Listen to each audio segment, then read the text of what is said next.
What is up, everybody? I'm NoLucksGiven, and today we are here to play Game 1 of Day 1 of the September monthly tournament, and we see Zippy the Zombie off the rip, and I'll be honest, I have not played a single game with this new hero.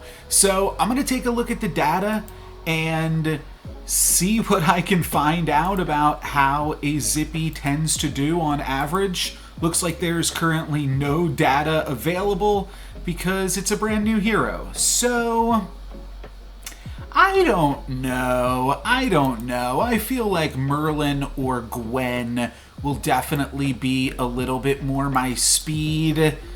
And I think I just want to play it a little bit safe. But you know what? If you never try, then you never know. But Gwen, I'm going to go Gwen. I just think it's so much safer for me to pilot a Gwen here. Yeah, just because I'm not used to playing with the new hero. And I think that is totally respectable. So here, I'd kind of like to Knighthood a Humpty Dumpty, and then next turn I'm just casting Magic Research on it, picking up Cindy. Sure, this is fine. Idea being, let's just start off the game with a 14-14 and hope that that's enough to get us to the next stage in it. We'll deal some damage to our opponent. We could also put a Magic Research on Sherwood Sure Shot. That is definitely not a bad deal either. But I like going for the treasure on Cindy as well. And I'm going to put the Magic Research on the Humpty, so that way he can stick around for a little bit longer. We can frontline the Cindy. That's fine. Not sure. Like, we don't want this to get attacked into, but the fact that my opponent lost means that they're probably, they probably don't just have Sherwood Sure Shot. At least they don't have it as a 4-1. So I think we can actually comfortably just sacrifice Cindy and then have our Big Egg take the battle, take the brawl for us. And it looks like we will get a trade, but then we will trade our egg into the Sadrak. Not worth, deliberately trying to stop what my opponent was doing and messing up our own game plan. All right, undefeated Loki, but we are undefeated Gwen. And this is the plan here, just to remain undefeated for as long as possible. So I'm going to pick up a Sure Shot and a Unicorn. Eventually, we'll figure out something to do with this Cindy, and we will get the ball rolling.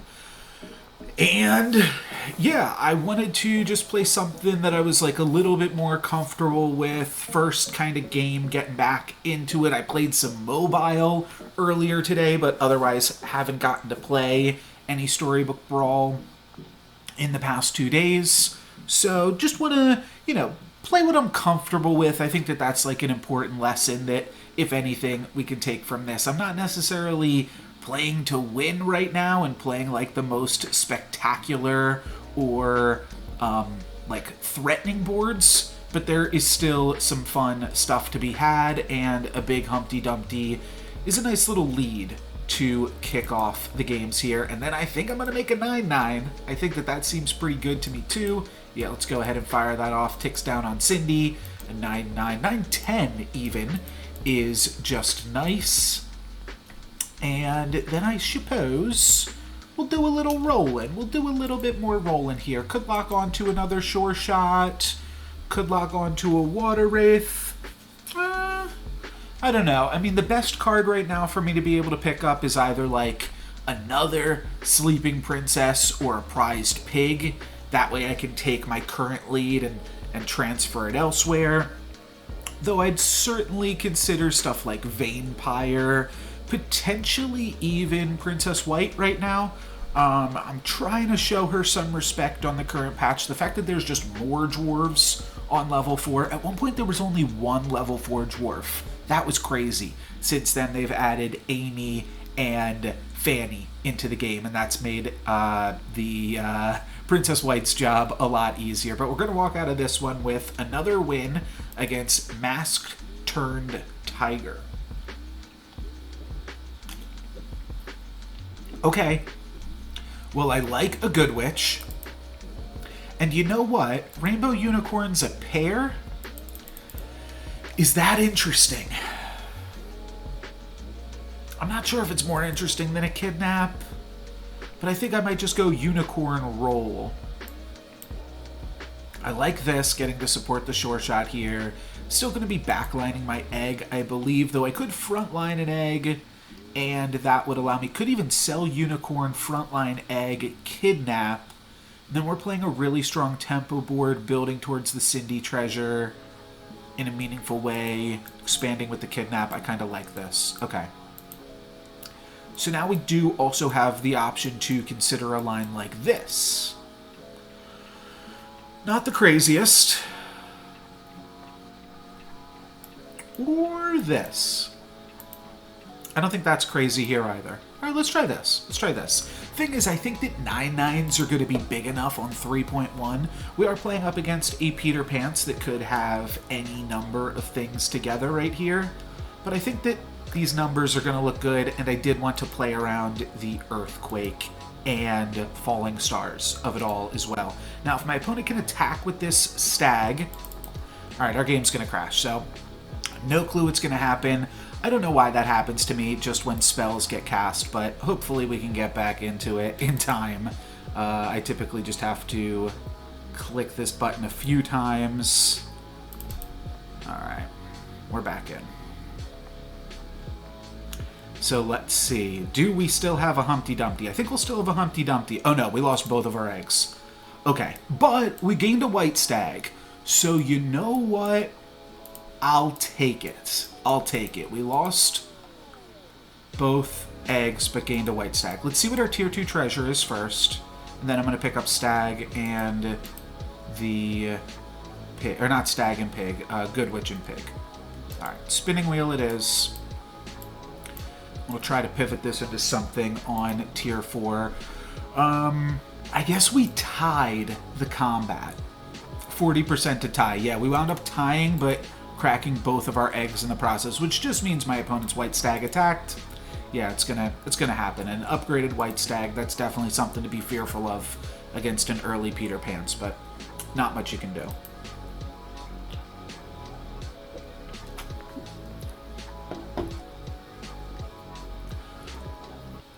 Next turn, we're certainly going to be looking to pick up, you know, Lady of the Lake, Sporko, Friendly Spirit, the like.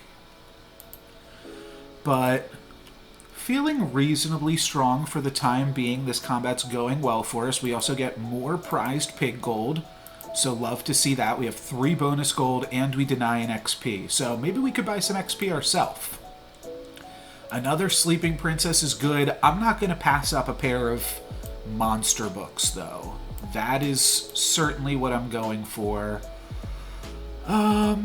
So this is 11. If I sell off Cindy, I can flip this princess too.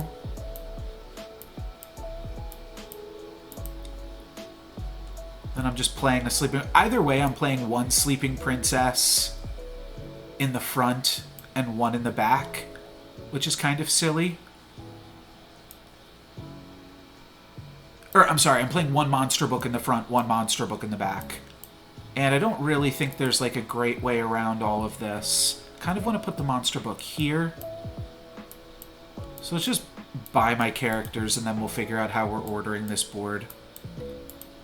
So we want to double support with Good Witch. So the options for this board are this or this. And I think double supporting the stag makes the most sense. It's just awkward to put a monster book in this slot, but I'm not going to move the stag back further. So this is what we have. I suppose I actually could still just play the pig for one more turn. Okay. I don't hate that. And now we're rolling for 3 different triples next turn. Stag, book, and sleeping. Not stag. Good Witch, book, and sleeping. That's a lot of different options, and we're going to be guaranteed an upgraded stag attack here, so that should be enough to keep the piggy alive. Let's see. Yeah, it looks like it will be with that dispatch of my opponent's ranged unit. So that's nice. Getting some additional prized pig gold, 41 health. Feel like we are definitely in control of this lobby. Let's find some trips. Let's find some triples. Don't hate Lightning Bolt here up against the Fates. What were they fated to? Happy Little Tree. That's right. Don't hate Soul Tack. Yeah, I'd love to find one of these triples, though. So let's pick this up. And Sting is an option. Curse Throne isn't that bad with the princesses. Sting's the most stats, though, and we can just put it on our ranged unit. I think that's the play. And now I'd love to find another princess or monster book. Kind of want more health on this sure shot, but not going to worry about that yet. I do like Lady of the Lake, and then I also really like myself a Court Wizard. I think if I pick up Court Wizard, I can still play the pig for one more turn, and I'll just go Potion of Heroism just cuz. And even if my opponent has, like, Falling Stars to destroy this Sherwood Sure Shot, I think we're still in a great place, because then my Stag's attacking first and Court Wizard's getting the trigger. So I think that we're going to win this combat, get a little bit more prized pig gold, and we're just going to continue to try to play tempo and win the lobby in that way. Opponent with the upgraded Happy Little Tree, they do get the Falling Stars, but we are still going to get this Stag attack here, and that is eventually going to lead us with a massive Court Wizard with some free bonus attacks and hopefully get my opponent's prize pig. Looks like we're going to be trading piggies here. I won't emote because it's tournament realm. Maybe people don't like emotes, but I think we're probably done with the prize pig, though. 9 health. Sadrak, maybe we can greet it for a little bit more. Maybe we go Romeo plus Juliet, try to find the Awakened Princess. I kind of like that too. Romeo plus Juliet. All right, I'm going to take Romeo plus a 5-drop, potentially. And I don't love any of these options, actually.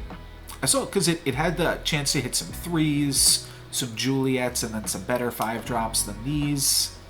These ones are a little bit linear, unfortunately. Now we can't buy the XP. So we're just rolling for Juliet and Monster Book at this point, and I like me a Monster Book. Think I'm going to sell out a Sure Shot, though I could see selling out of... You know what, let's just sell out a Prize Pig for now. We're done with the Piggy. I like the Lightning Dragon, too. Forking Rod.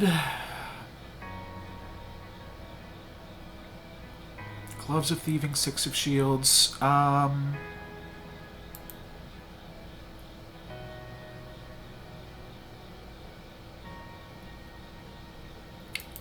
Let's go Forking Rod. And I'm going to do this. Double support my ranged units. And then, yeah, I should put the Good Witch actually back in. Okay, I was slightly concerned my opponent would have some Lightning Dragons going on. And that is certainly unfortunate, but nothing I can do against it. Alright, my game might crash again. Literally every, like, combat spell just crashes my game. It's so awkward. But we are still going to have the stats to win the combat. Not enough to take out Sadrak, but we didn't really gain anything from that combat there either, so not the best. Let's see. We did gain 1 gold in the combat. I guess they had a prized pig. Everybody greeting. Alright. Certainly seems like we should want this at this point. And I think I really want a Juliet right now. Enough to roll for it at least a little bit here. This is not bad. Could also find a Sleeping Princess. This doesn't do anything for us. We're just biding our time till we're level 6. And then probably trying to get into some type of, like, good boy strategy. But for right now, we're just doing some Court Wizard shenanigans. I think I'll play this here.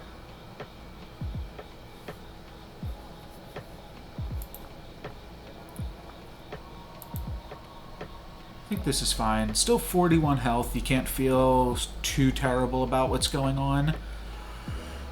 I feel like we haven't really made progress towards whatever is going to be happening in the end game.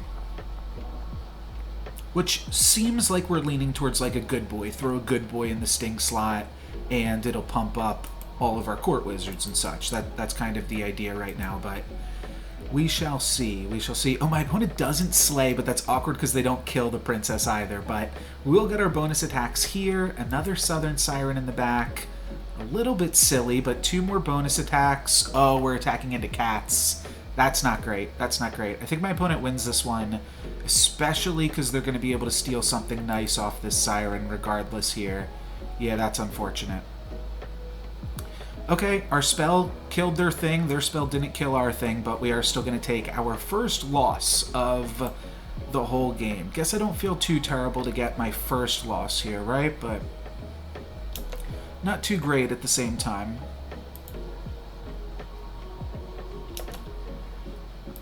I also picked up a forking rod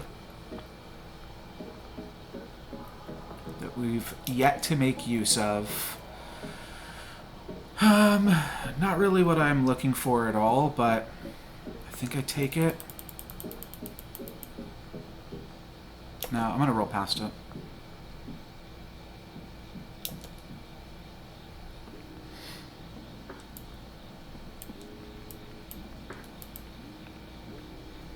Now I really want to get another sleepy gal. That way I can put my book back in.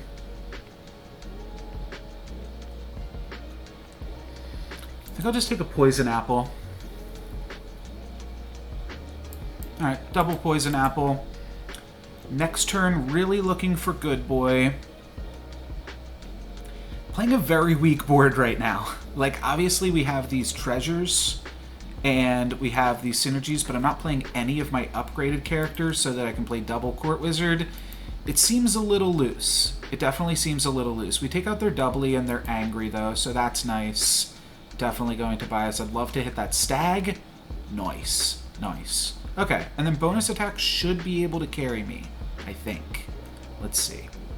2 more bonus attacks, plus Juliet, plus we take out the doubly. Okay, 2 more bonus attacks. This combat went very, very well for us. My opponent does have 1 ranged unit, yeah, and it's done. So there we go, a kill onto Peter Pants, and we're in the top 5 at the very least. Maybe even the top 4. No, we're battling for top 4 right now. We could totally transition, pick a pumpkin and a Doom Breath, and actually, believe it or not, this seems very silly, but I'm into this.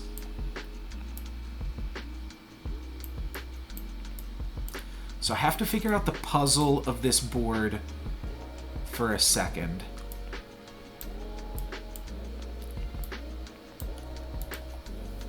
But I think it's something like this. Now I could sell 5 things to pick up a Cupid. I could sell 4 things to pick up a monster book as well.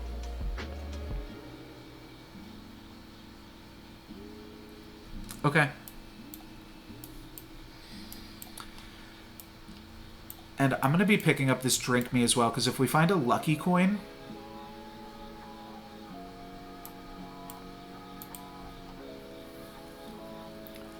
I didn't find a lucky coin. I don't think I've got the cash to double Fog, so I'm just going to double up on a Genie's Wish.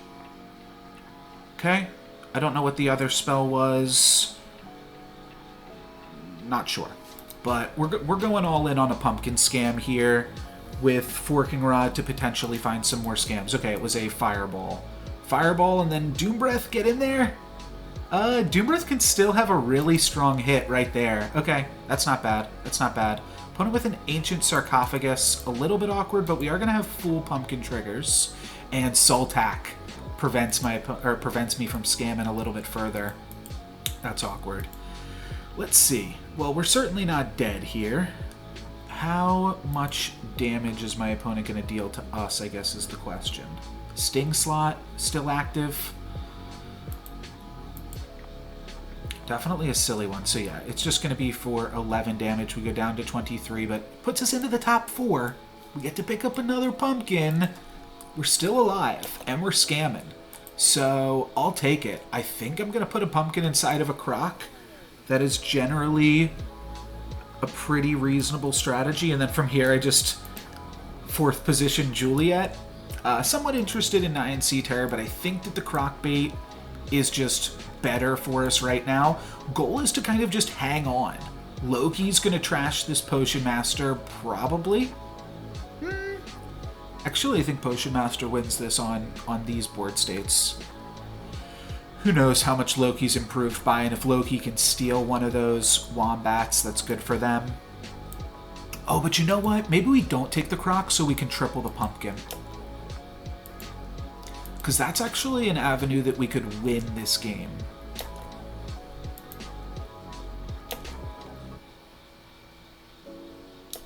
Also thinking if we find a small scam spell, we'll take it, but we're just going to Shrink Ray and pick up some of these characters for economy for right now. And next turn, we actually did have enough time, but oh no, then we'd be down a unit because we're going to triple that pumpkin. So they like APOC'd or something over here. This is a crazy board.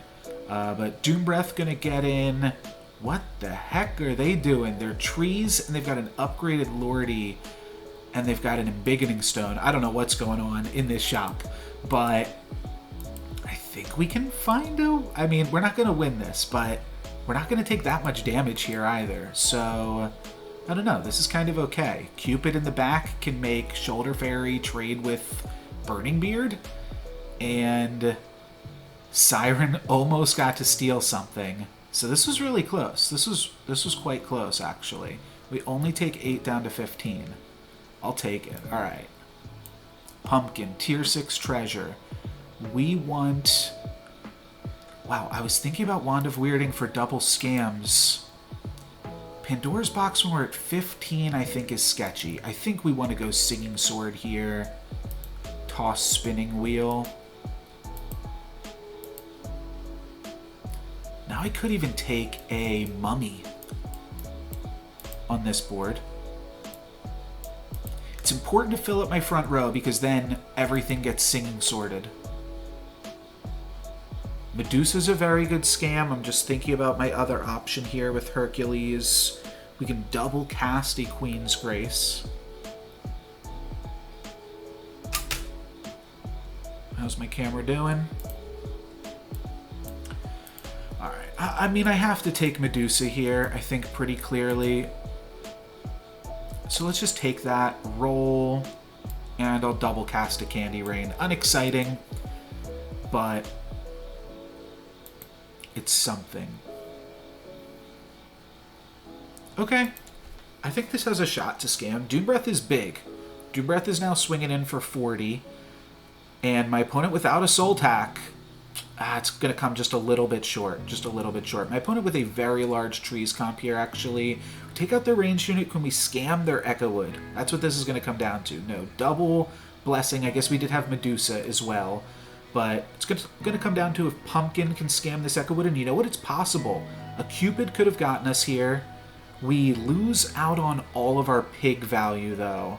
Wow, that sucks. So Medusa's got to go all the way. And it can go all the way, but oh, it's just barely not going to be able to. So we survive with 8 health. We survive. I'll take it. I will survive. Hey, hey. I like pigs. We're off of Good Boy at this point, despite running into a double Good Boy here. I'm going to take pigs. It's just a lot of... It's a lot of stats. And then Sporko, obviously somewhat tempting, but I think I want another pumpkin. I think that's one of the few things that I get excited about at this point, as well as a Forking Rod spell. Oh, I'll take another Medusa. That actually could have won us that previous combat.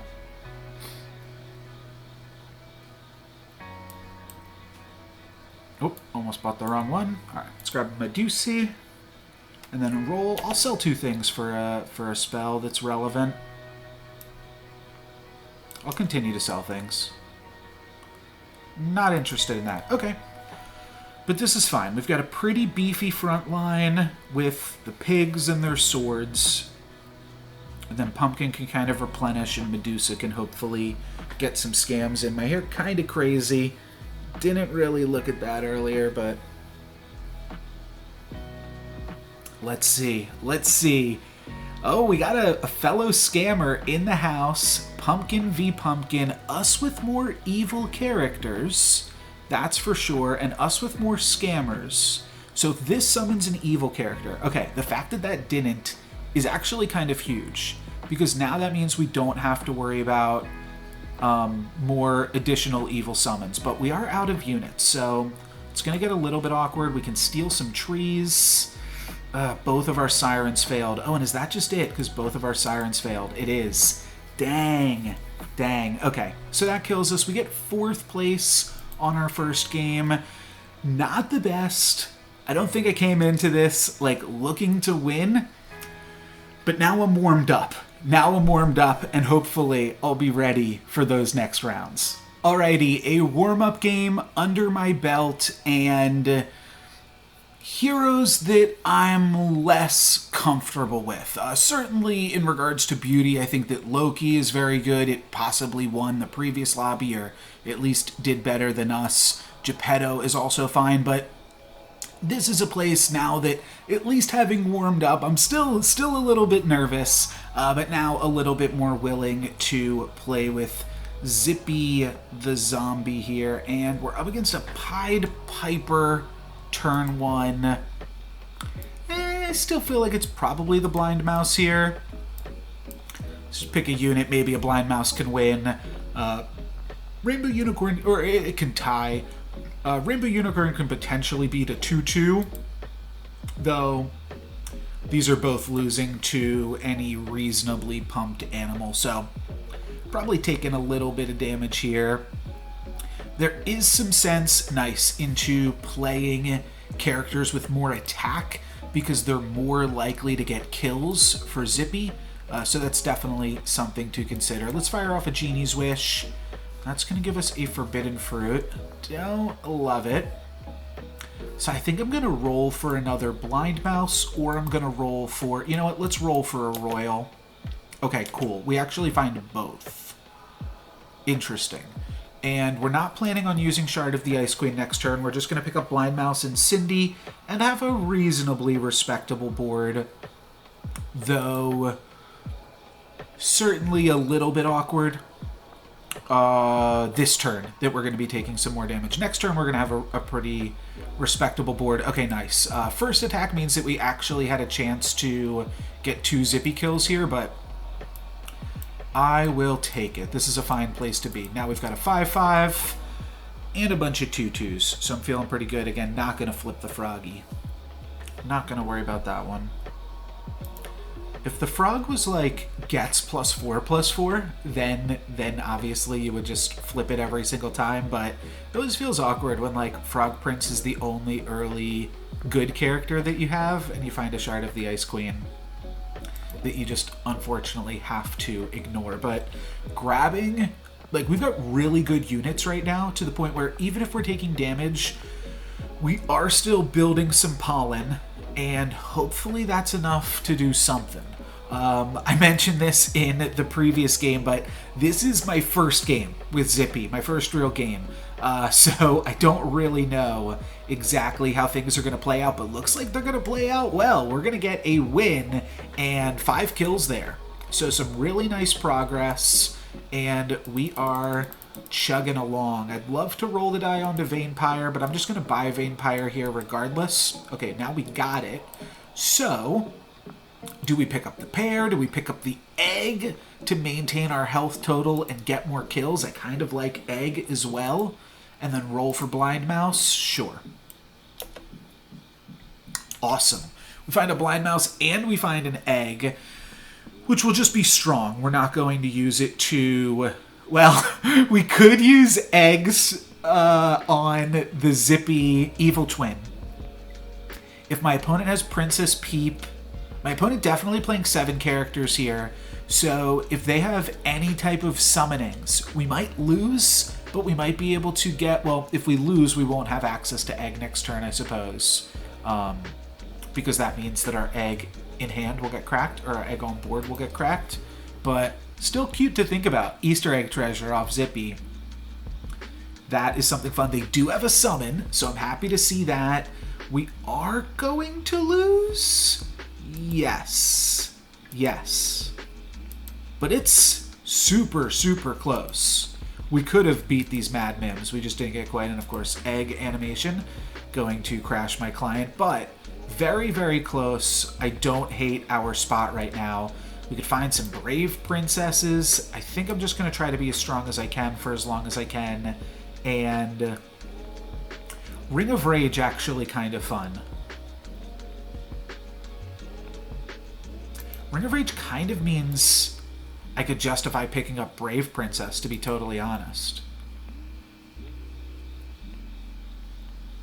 Fool's Gold and Moonsong Horn both have interesting implications. Let's just go Ring of Rage. Let's see what we can make do with this. And then I'm going to pick up Brave. And do I sell off Blind Mouse or do I just... I think I'm just going to pick up For Glory for now. Next turn, we're going to have our first Evil Twin. Let's do this. Let's even do this. To play around Earthquake.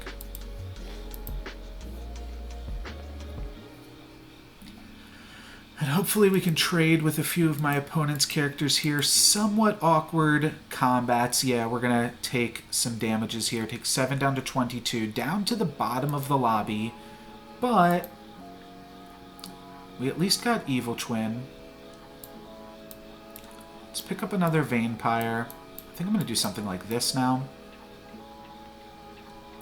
Don't hate Water Wraith. I'd love to pick up some type of summon. So for that capacity, Water Wraith is good. I think I do really like Queen of Hearts on this hero.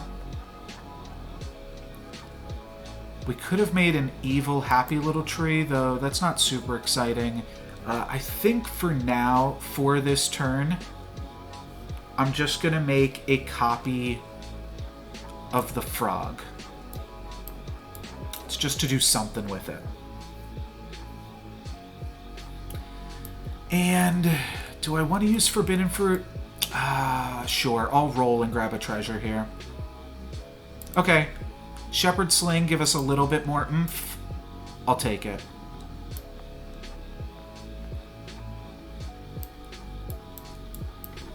Then let's go all in on Evil so that Queen of Hearts has some extra oomph as well. Selling out a Brave Princess. We had so much extra attack on Brave Princess, but on 3.2, I just don't want to worry about it. Now we're getting an extra Evil Twin every other turn. And we gotta let that be the strength that drives us. Just trying to play the strongest board otherwise. And I don't think that's super crazy of an ask. I think that this could be possible. Vampire gonna slay. She goes down, but we get a tie, which means we get 7 kills. That's really good. It's actually quite good. Alright, we can grab this and it stays evil. That gives us a tier 2 treasure. Alright, I like Secret Stash. For sure. I like the way you Secret Stash. For sure. Would love a ranged support character. Oh, beauties. Beauties, beauties, beauties. I think that's got to go on Queenie.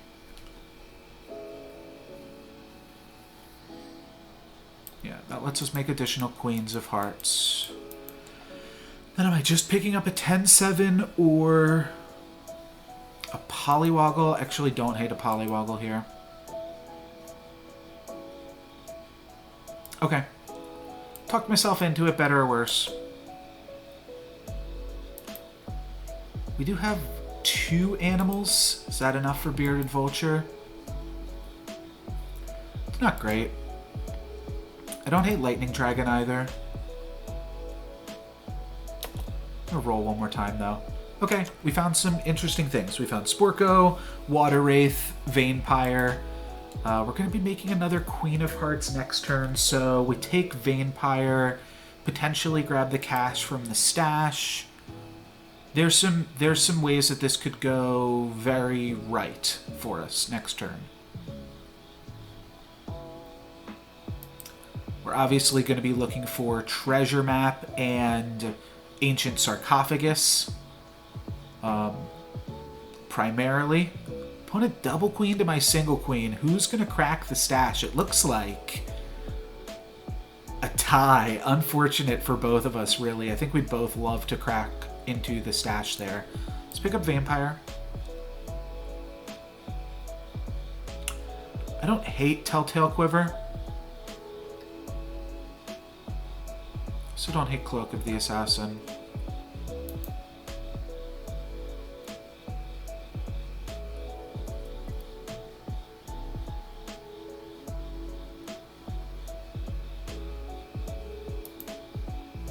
I think I can skip this though too, because the plan is really to do something like this and then play another queen.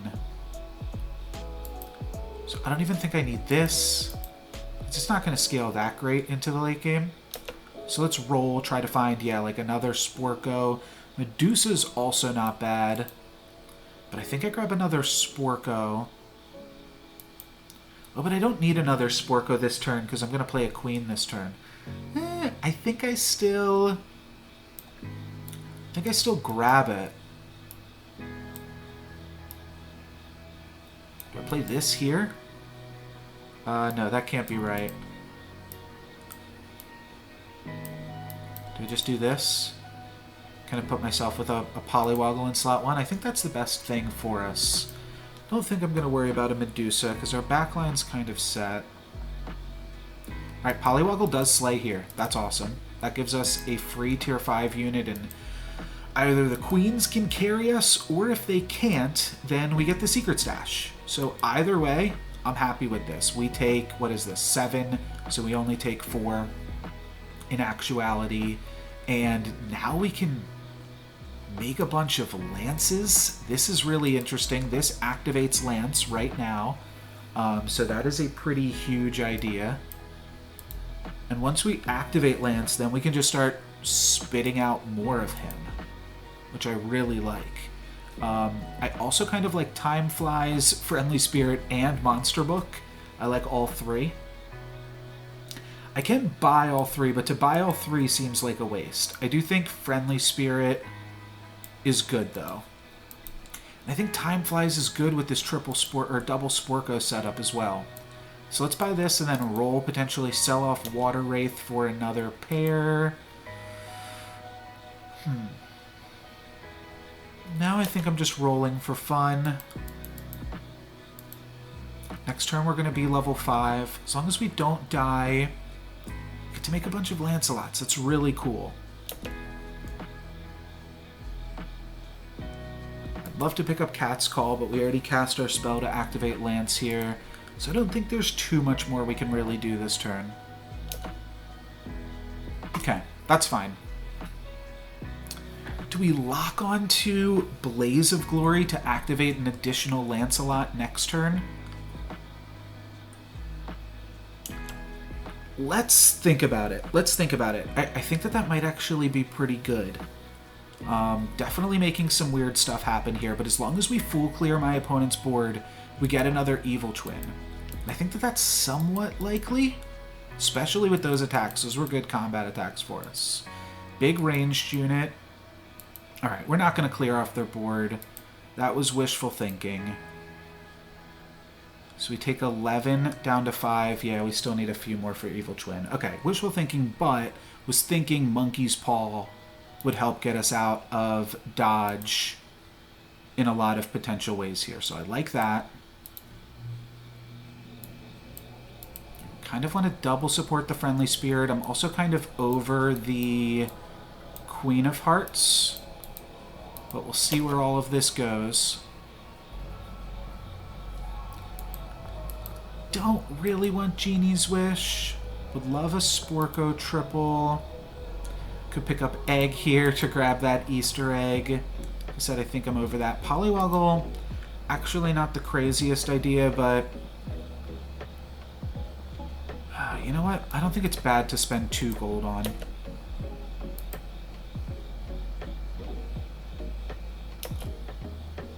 I really love another Friendly Spirit. I'll take a tier 6 character, though.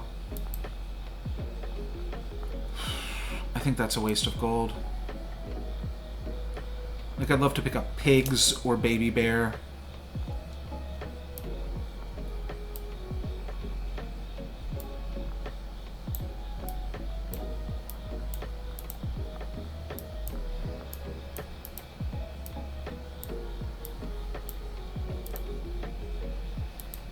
Alright, yeah, I don't know. This Polywoggle was probably wishful thinking. The fact that we found the Lady of the Lake means that we shouldn't be messing around with some of this other stuff. We are going to get to just make Lancelots here, though, which is really interesting, and then obviously the plan would be to make Princess Peas, Empress Peas, hashtag Queen Pea, to make some Queen Peas in a moment. Obviously, we're quite strong. 51 attack lance. That was largely from some of this other stuff going on, though. Alright, we're going to make another lance here. Put it up to 19. So it's a little bit short. Sell off this golden chicken. Let's do this. Oh, yeah, the +5 from the +5 from the monkey's paw. We actually can make a Lancelot active here. So now I want shoulder fairies. Shoulder fairies is a huge draw. Wow, okay. And I definitely want access to the support treasure. If we can grab that right here, that would be insane. Horn of Olympus. That's what it's called. Cool. Cool, cool, cool. So now we are quite horny. And what did I say we wanted? Shoulder fairies.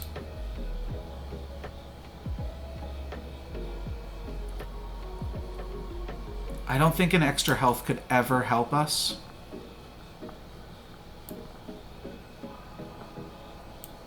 Am I just skipping this treasure every time?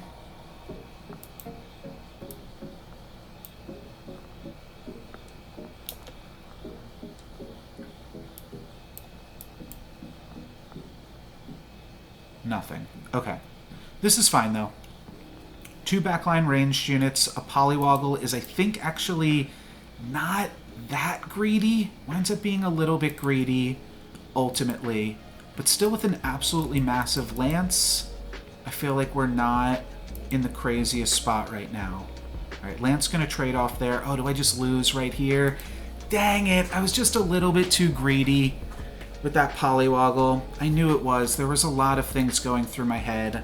Should have just never picked up the Polywoggle. If we had found the, what's it called, shoulder fairies, I think this is a very good comp. Literally my first time playing this hero. So, a little bit unfortunate. Honestly, probably just have the nerves in me right now that I'm not in the best space for the tournament, but gonna persevere and see what I can do. Okie dokie, back for round 3, and we could play Pup, play a little bit of tempo. I do like myself Pup, and with Fanny on 4, I think Pup definitely has some interesting play to it. Fanny on 4 also potentially makes Skip better. And I feel like Skip is a better hero to win. So I'm going to go Skip. Let's see what we can do with that, because I think we got to get some wins. Kind of always starts out like this in the tournaments. You start off just trying to play the best tempo that you can. Now, interestingly, we could lock this shop, and then we could pick up Egg plus Labyrinth Minotaur, and that's a pretty good turn 2 squad. I think I'm going to do that. Now, this means that we can't find Brave Princess on turn 2, but being able to pick up a 7/7, I think, really helps our chances early on in this one. So, I don't hate it. I don't hate it. Playing up against a Fallen Angel. I get Fallen Angel and Rumpelstiltskin mixed up at that high level. Obviously taking a lot of damage here, and up against the Fates, which is a strong hero, but everybody tied on that first combat. So an Egg can probably get me to the next point. And now, like, next turn, I'm just going to hopefully pick up 2 things that each cost 2. And then I'm playing 4 characters with everybody else, and it's like I'm not even running Skip. I'm still running an on-curve amount of units, and I'm just up 2 XP. So that's kind of the idea here with the Forbidden Fruit. Maybe the Egg will crack at some point, and that'll be a little bit of a bummer, but for now at least, yeah, Egg's gonna crack right now. Okie dokie. Okie dokie. Well, We took 2 damage to save ourselves taking 4 damage. So that's a way to look at it. I do like this combo, Water Wraith plus Princess Peep. Let's take the Genie's Wish first and foremost, see where that gets us. And then the only thing that has a shot at winning is the Princess Peep. Water Wraith cannot win a combat. But I still think I like taking Water Wraith first, getting the scaling. I know that means that we lose this 4 glory. Maybe I do just play for the 4 glory. It seems so silly, so unlikely to work. But let's give it a shot, and then next turn picking up Water Wraith plus Bad Billy, and hopefully that's something. Didn't have the option of picking up 2 units this turn. Like, there weren't 2 2-cost units, so all we could do was pick up less than that. And yeah, Peep's not going to get through these donkeys, but no matter. We will take 5 damage down to 30. Then we'll start to figure it out. Could take a White Stag here. It's not unreasonable. It's a lot more stats than Water Wraith, though Water Wraith is much better scaling.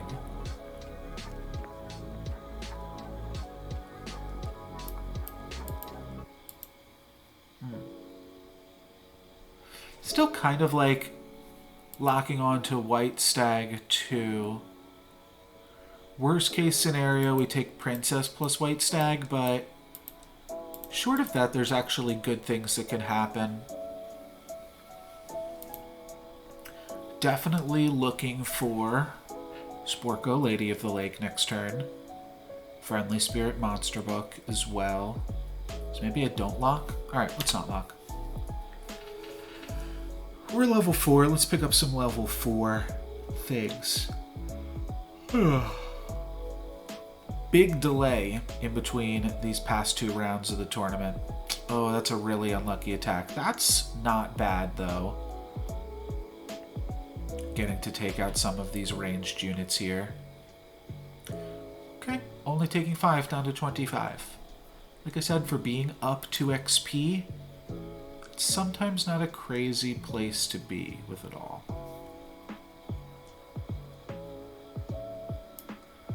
I'm very tempted to go like Prized Pig Blessing, but I feel that can't be right.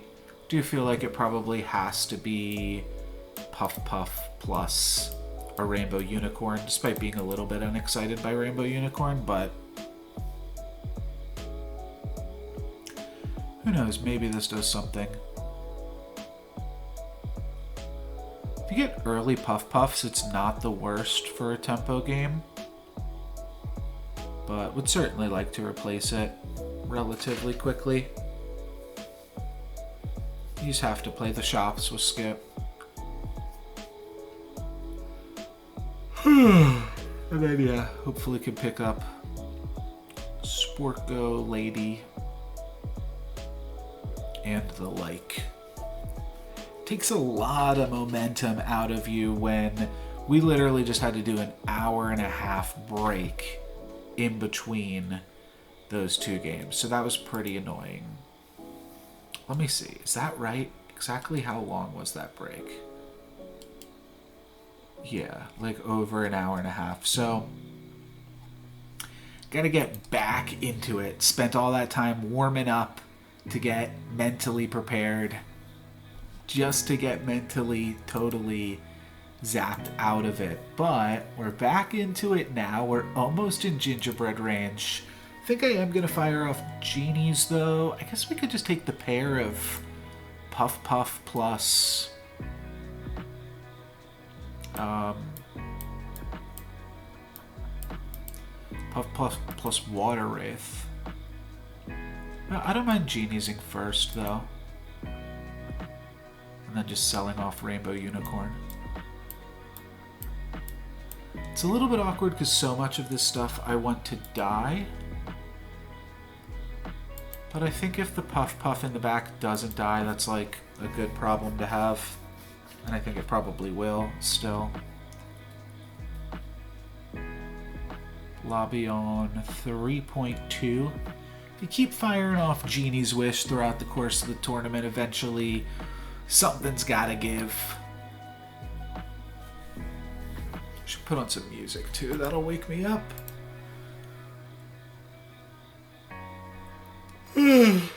Just getting sleepy time.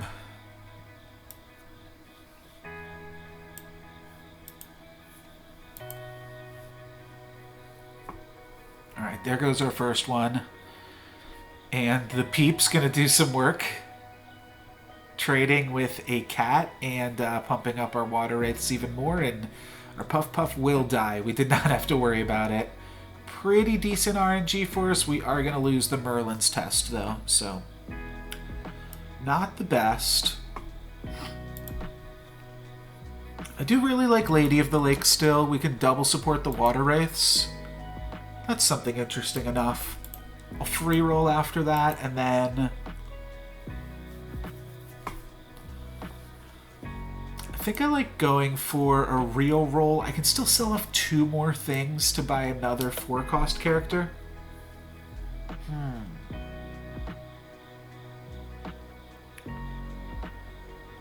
I don't hate Water Wraith plus Lightning Dragon down the line. We are going to be level 5 next turn.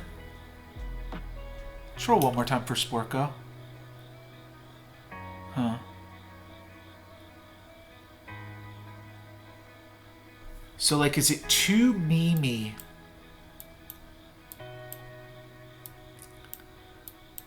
to go for Puff Puffs?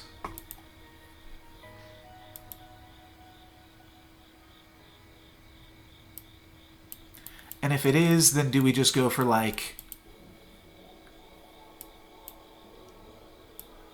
Yeah, sure. Why not?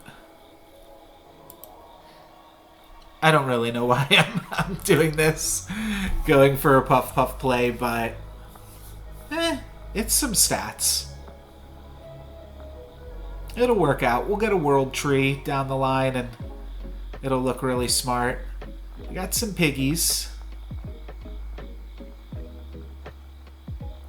So now we're getting like 2 or 3 Puff Puff triggers per turn. Looks like just 2 on this turn. Something though.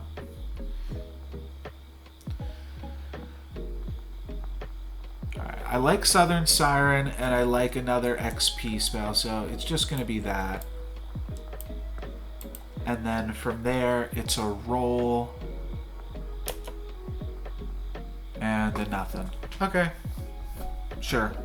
I don't know what we're doing, but we're having fun. We're picking up some Puff Puffs. We're also in Fallen Angel territory, playing 3 evils, 3 goods, despite that not being relevant. Just noticed because we're playing up against a Fallen Angel too. Ugh. Again, apologies for the lack of energy. Just really tough to stay in it. It's also, I think, me making some excuses for myself too. Right? Saying, I was tired, I was nervous, I was, all of these other things, but they're all true too.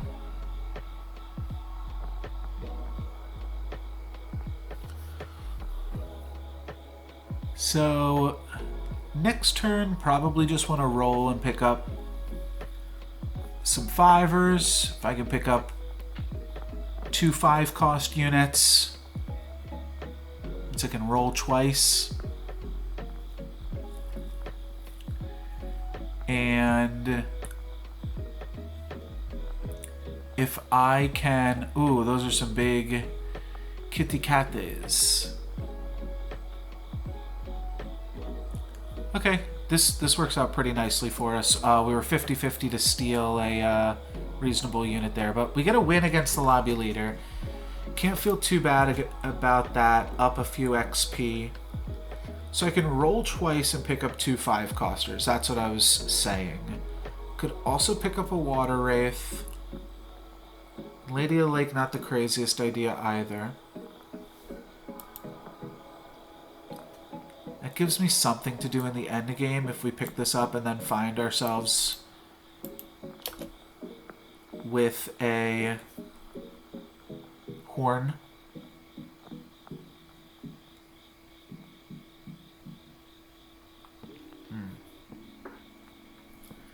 Cupid is just like a good character, but on Skip, we're like not doing that bad right now. We're in second place and up a bunch of XP. So let's roll. All right, we're not going to buy XP here, but I think I sell Copycat and get Robin Wood. And I do something like this. Robin Wood's going to pump up this Lady of the Lake. We just got a bunch of 15 20s and 10 15s. And then a backline full of ranged characters. Okay. Could see this being reasonable. Sold off the Copycat because I think that I would take a Water Wraith for the chance at a treasure map. That's big directions. Alright, I was kind of worried about a sarcophagus here because my entire backline has 3 health. But just going to hope to dodge that. A bunch of earthquakes. The Sark triggers hitting on the Robin Woods. Alright, one does find a Lady of the Lake. Oh, and another Black Cat player. Dang. Yeah, that's awkward. That's going to take out all of our backlines slowly but surely. But we actually only take 5 there. I feel like you got to call that a win. And then Hercules is very, very pivot worthy. Not even pivot. It's just good. Snap taking a Pandora's box here. You know what? Maybe I should have rolled the die. But let's not throw good money after bad. Let's go puff it up.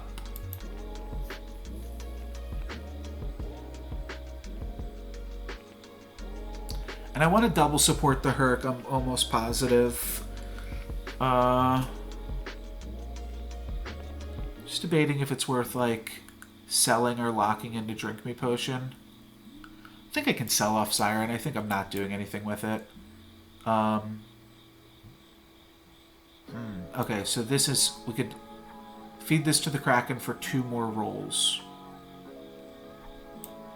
Could also take a reckless wager. I think we just feed this to the Kraken for 2 more rolls. Another Robin Wood. Let's roll one more time. Alright, haven't found any other 6s yet. But the idea here is that like a mirror or a world tree with these puffs goes a long way. That's what we're hoping for. Double Robin Wood on the Herc is a huge bummer. It's going to take out a lot of our potential to get an early treasure. We're still going to get an early treasure, just not a super early one. Backline is full ranged, so it's a little annoying as well, but we'll slowly knock them down here. Slowly but surely, this is going to be a win. Oh wait, it's 50-50. Okay, we still got there. Treasure map over here on the Fallen Angel. Definitely a little bit spooky. Hopefully fed one, might as well feed the other, get a few more rolls. Alright, so we could move into Dwarves now, which seems sketchy. Pick up a Bear Stain, that is something that... I feel like Treasure Map was probably one of our main ways to get out of this. Like Princess P... Kind of like Scam more than Summons, but... I mean, everybody else is on, what, 5.1? For the most part. Everybody has a little bit of XP. I'm gonna roll.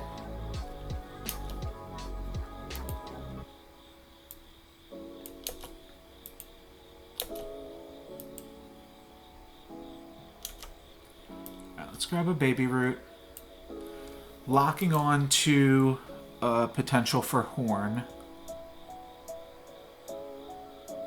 And we're just trying to get here on Puffs. A very silly plan, but maybe it works. Maybe it works. A bunch of pigs could be really good for us in terms of getting this Hercules online. Not exactly going to work out, though. So Hercules we'll have access to next turn. This turn we're going to take some damage. We're going to take... whatever this is. 11 down to 12. So this Hercules coming in quite late now. Alright, Gloves of Thieving is probably some direction.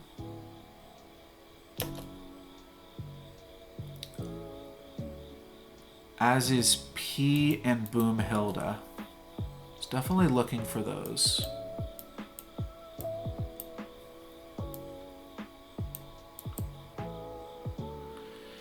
It's not that much, but I think I do lock onto Boomhilda here.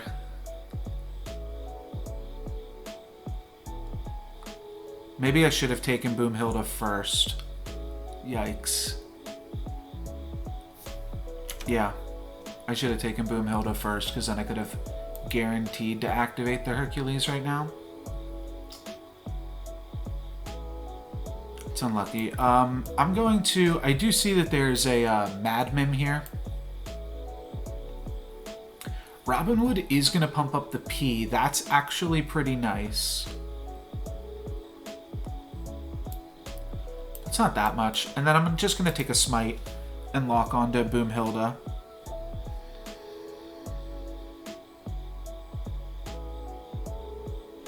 Yeah. I think P is just like the naturally most powerful strategy at this stage of the game. How's Medusa doing? How's Medusa doing? Do not kill our Hercules, please. Okay, you killed our P. That's also not great. But we do get the Herc treasure. So that's something. And then we don't die here. So that's also something. We take 10 down to 2. We get some piggies. Probably go Singing Sword with the pigs. Maybe we could go Ivory Owl. That's a game-winning treasure more, but I think we have to go Singing Sword. And then our squad is like this. This is actually a pretty nice board.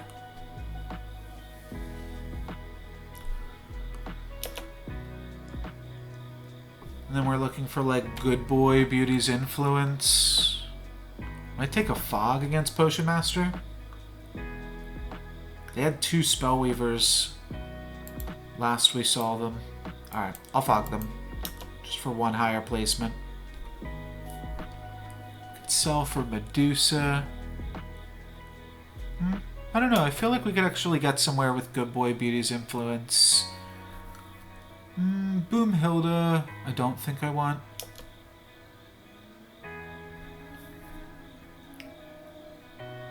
Could activate Lance, though I'm not really considering it. I'm just thinking about my other options and stuff.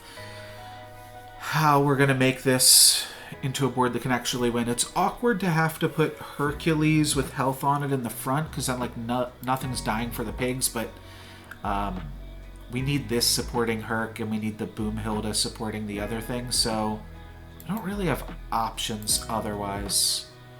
Double Deusa, somewhat scary, but I think that actually is pretty helpful, how that combat turned out for us. Yeah, that's a kill. That's a kill. Nice.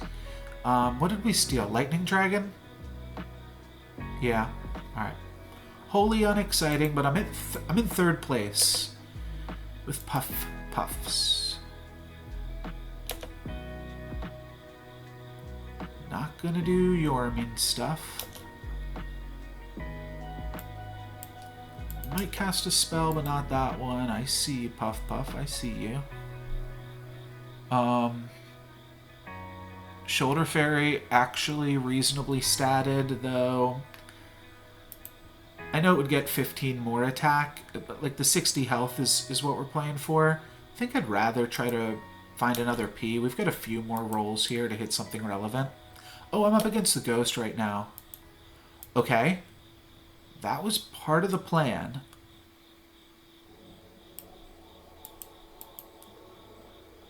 So I think Good Boy is very good for us right now.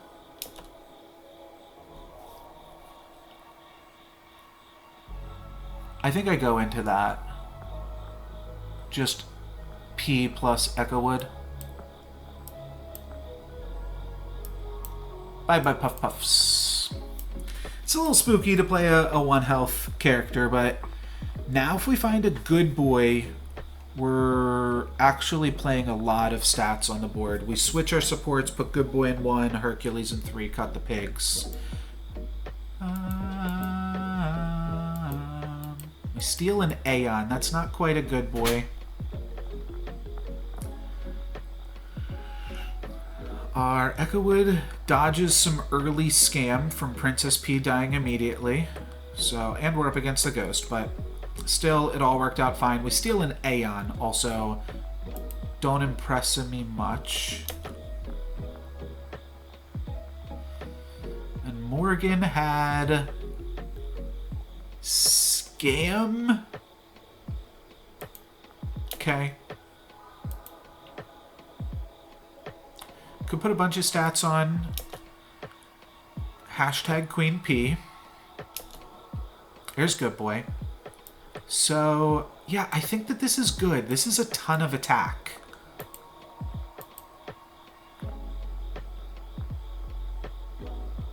There actually is some incentive to do this still.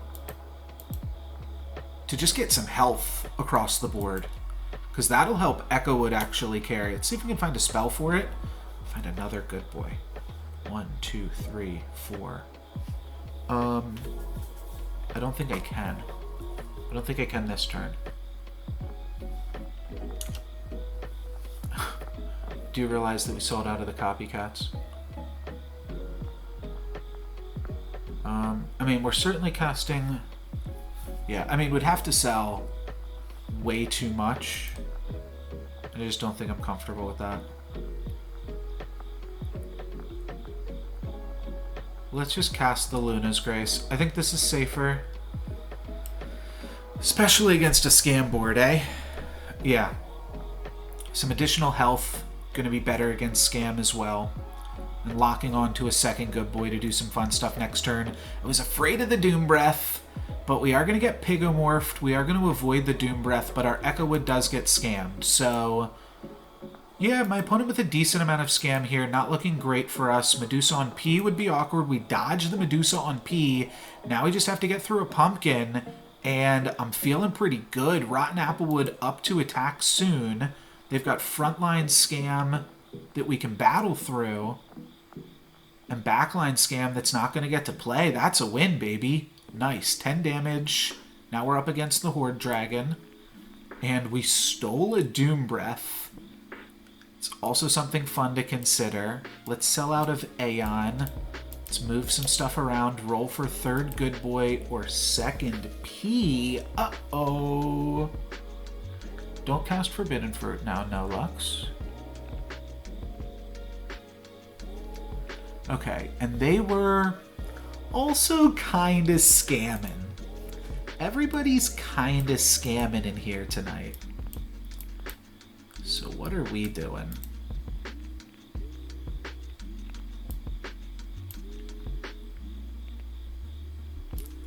Get rid of this lightning dragon, pick up a P.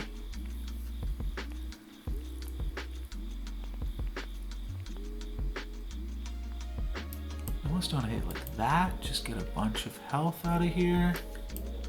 I don't know.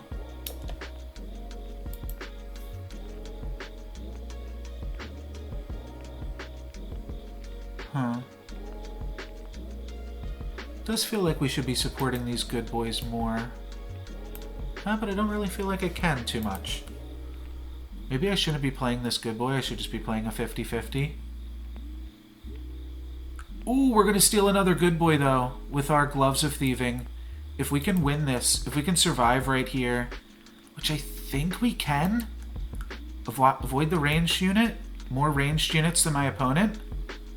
Yeah, we win, and now we've got an upgraded good boy. We don't kill. We're up against the ghost, which is fine. We get a tier 6 treasure.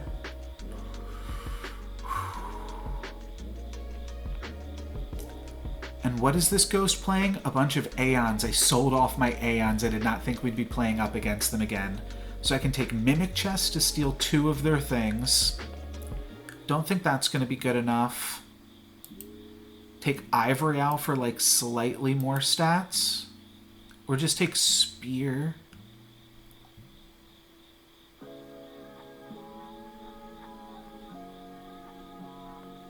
Oh, this is such a tough treasure pickup. I'm gonna go owls. I know the game's almost over. It's 10, 19. I also don't hate Lancelot. We can activate Lancelot immediately. Maybe I should have taken...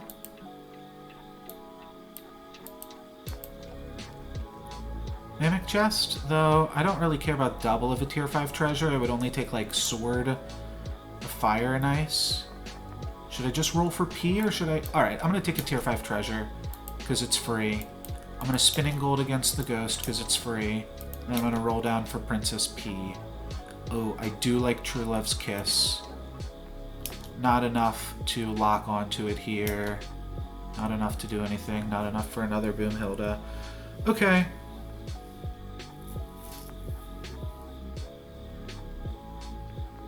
I think we're okay up against the Ghost. So this is fine. We're going to steal 2 Aeons. That we kind of knew was going to happen. And now I just have to put this Lady of the Lake on that doubled up good boy. And I think that should be good enough. And then I probably just put like Hercules right here in the whatever slot. Okay. Oh, Hand of Midas. That's interesting. Could also play Monkey's Paw with all of these stats. Let's take Hand of Midas, though. Sell off Puff Puff. Roll for another good boy. Not Golden Chicken. Could have taken Lady of the Lake. Could just Knighthood Princess P. This is the scammer, right? So the idea here is this.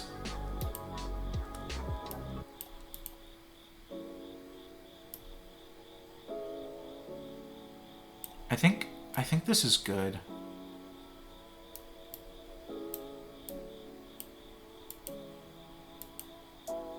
They're actually twice as likely to Doom Breath into the Echo Wood.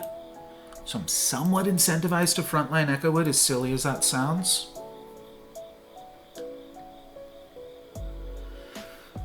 But now if Doom Breath hits here, it takes out these, and it's not as big of a bummer. Doom Breath hitting here is actually quite a bummer. Could also always attack first into the Doom Breath. I think that's what we did last time. I think I do frontline Echo Wood. If Doom Breath hits here, it was going to kill Echo Wood either way. And if we get first attack, then I think Echo Wood won't die and can potentially battle. It'll eat up a Medusa. But that's fine. Okay, they do a frontline Medusa. Our P that we just invested into goes, but we take out their Doom Breath. Now we just have to battle through just a little bit of trees. 50-50 to not get Echo Wood scammed. Okay. And now we've got some ranged characters and a Medusa to battle through and a Cupid to battle through. Yeah, this is tough.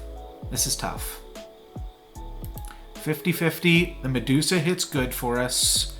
The pumpkin we have to eat. And then we have to just kill this Medusa. And then we have to kill this Medusa. Alright, now this hit one. Okay, unlucky. Oh, the Medusa hit the statue. That's really good for us.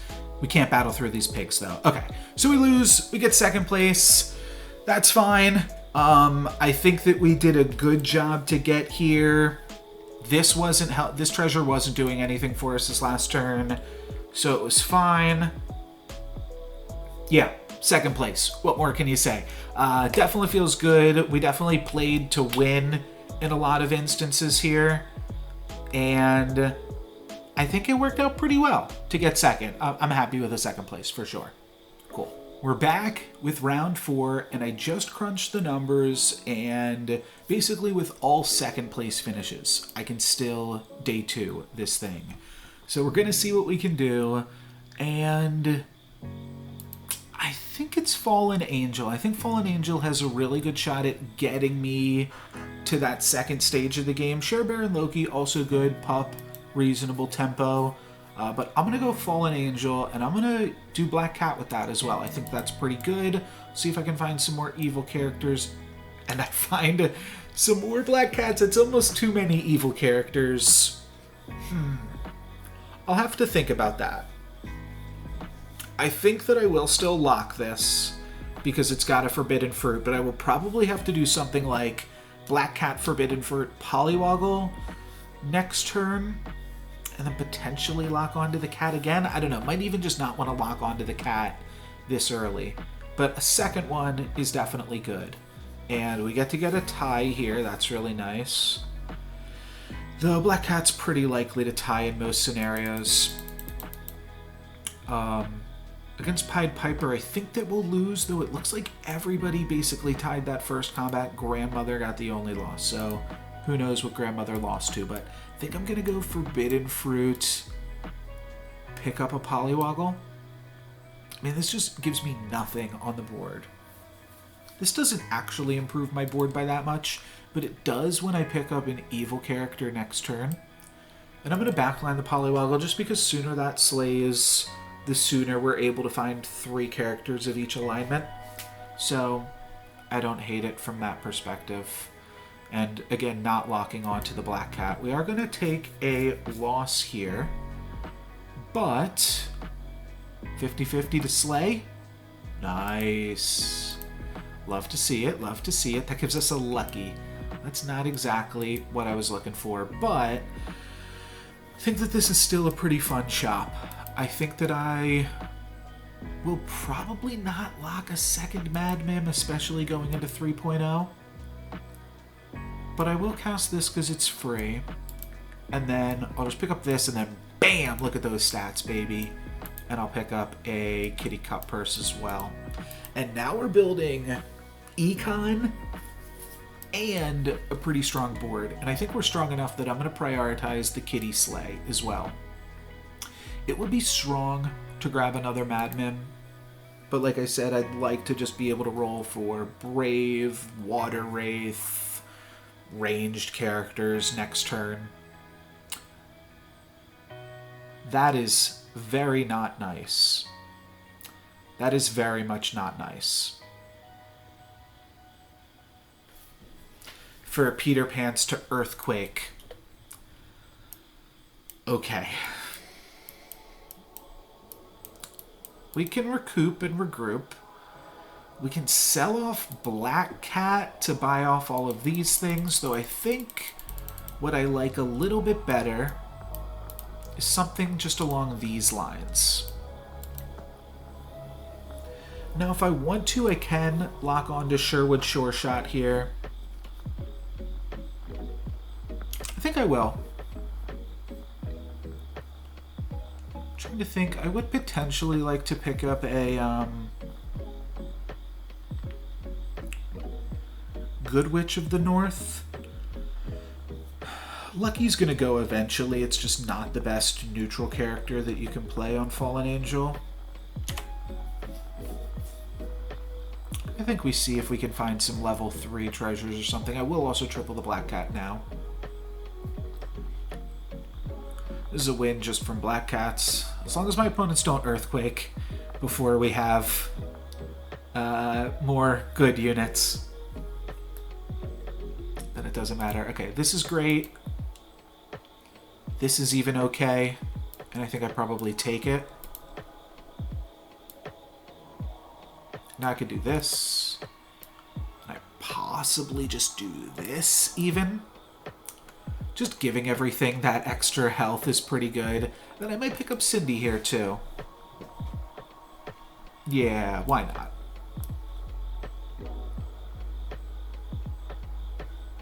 I'm gonna sell off Lucky. Thought process being that if we combine these Black Cats, we'll want another evil character to quickly add back to this board.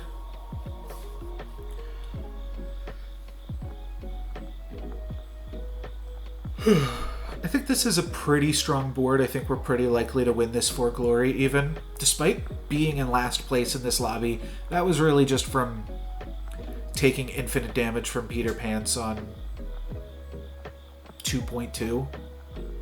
Took 4 damage from them. Took 2 damage from our Forbidden Fruit. Yeah, this, I believe, is a win. Cool, cool, cool, cool. Stag is a guaranteed attack. And then Polywoggle is a slay if my opponent still has units left. Which they will. Yeah, they will still have a unit or two. So Polywoggle gets to slay and stay. That becomes a Lady of the Lake. I like the look of that. And we get a free Water Wraith, which is also pretty cool.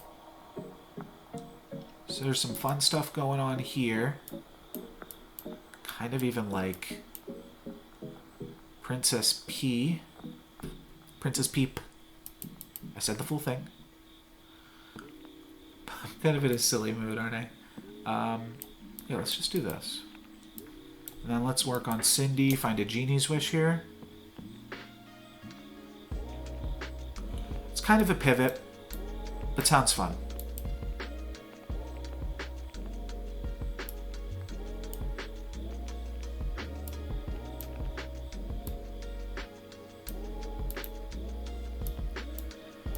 So this has to go frontline, which is the weird thing about it.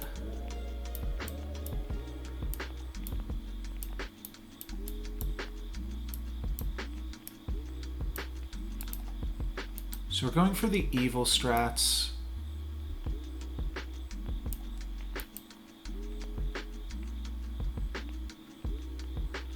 Okay. Kind of weird, but I like having a tier 5 character. Means that we can True Love's Kiss it and get a tier 6 character, which is a pretty big game. Scaling a Water Wraith is nice. Frontline evil, backline good. Something seems poetic and symmetrical about that, and we're also quite strong. Rotten Apple Tree this early in the game is a strong unit. Strong enough that we want XP? We can also go full evil, picking up Queen here. I think that that's probably pretty good.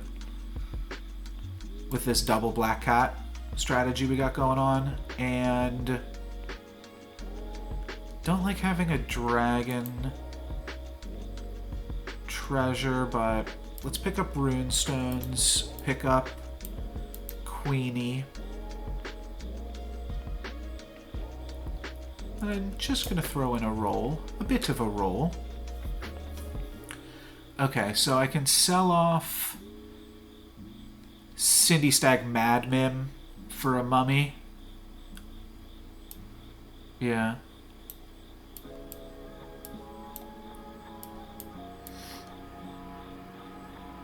I don't actually know which of these two things that we play, but I think it's Princess Peep. I can be patient only.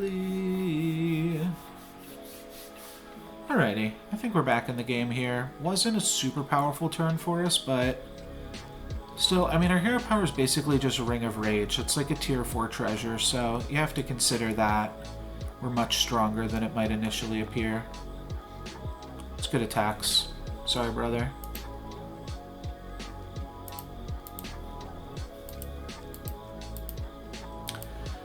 Alrighty, and the tree putting in some work. Princess Peep even gonna come in and grow my Water Wraith a little bit more. I love that.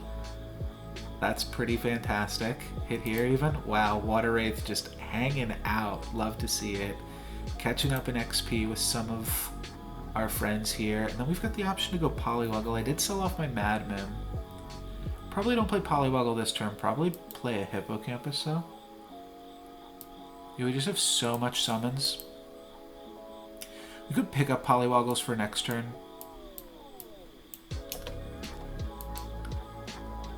It also pumps up the Hippocampus, which is part of why I liked it here.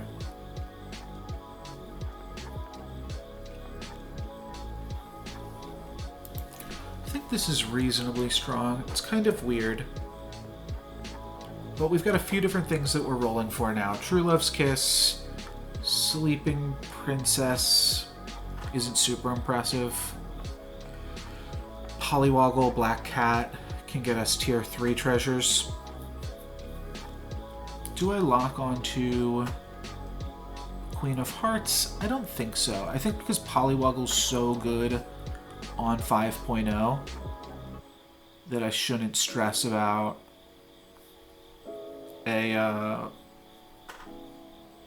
another Queen of Hearts on 5.0.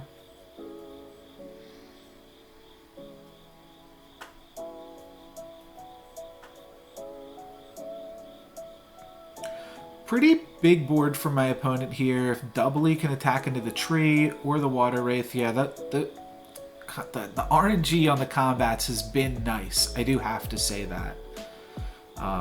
Yeah, just numbers like lining up quite perfectly for us.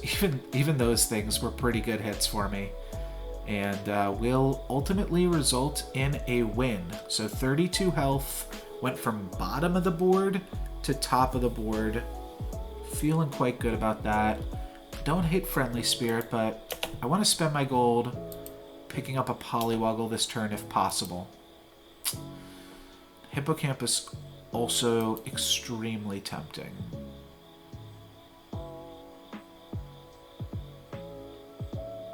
I don't think I want to go for it just yet. Another tree. Okay, I'm going to zap this tree. Gives me a P. Interesting.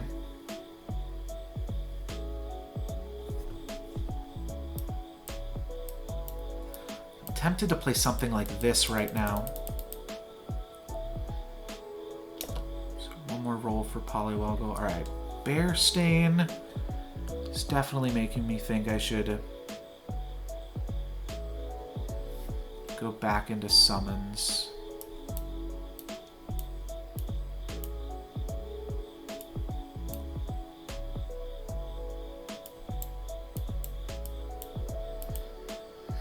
It was a little loose of a turn. Kind of like ping-ponging back and forth between playing strong and playing Polywoggle here.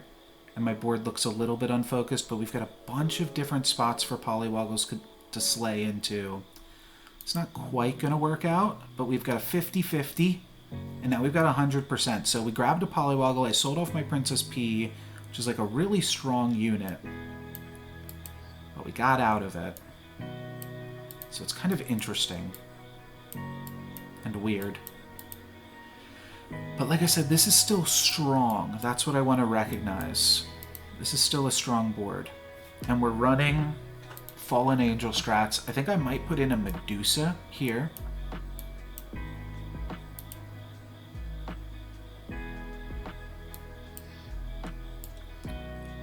And then Wish Upon a Star. And now I'm level 6. I want that too.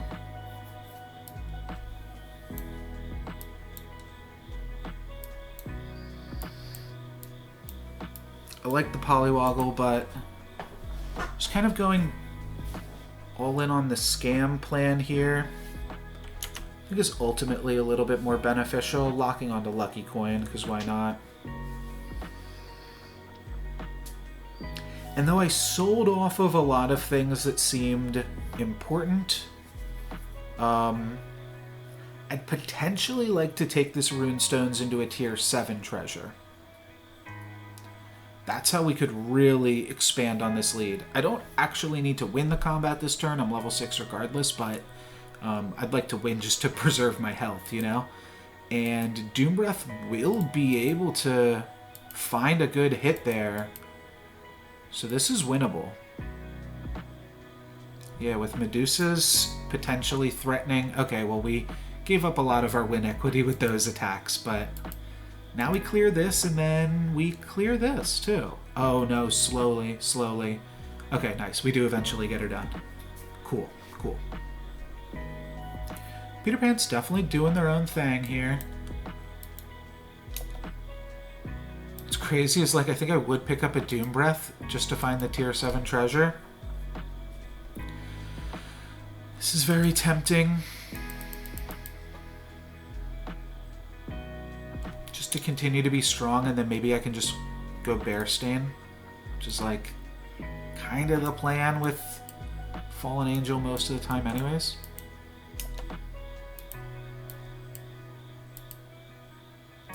think I'm going to feed the Polywoggle to the Kraken. I'm just never going to feel comfortable enough to play it. We have 2 rolls to hit a tier 6, and we find the Bear Stain of all tier 6s. Wow.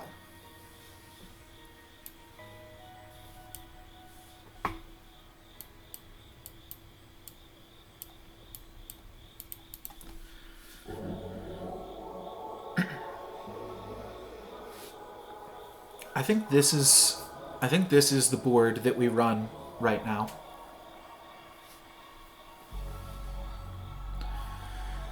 And we can potentially go all the way with this.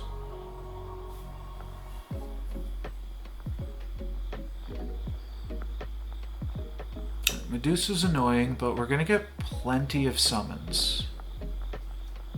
Plenty of big summons here. Pigs are 14s. These are good numbers. These are really good numbers. I like it a lot. Cool. Yeah, now we definitely skip out against stuff like this. Question is, do we triple our Medusa? It's a really interesting question. I think I just look for this good stuff. We're in a really good plan. Seeing 3 Ps is awkward. But of course it's just not that coherent with what we got going on. We could go fully into Scam. We've got a Doom Breath, a Medusa, a Pumpkin.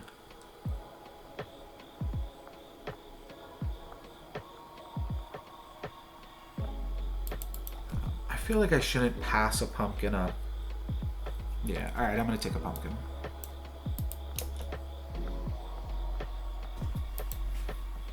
It's kind of a hedge. Could cut the Water Wraith at some point.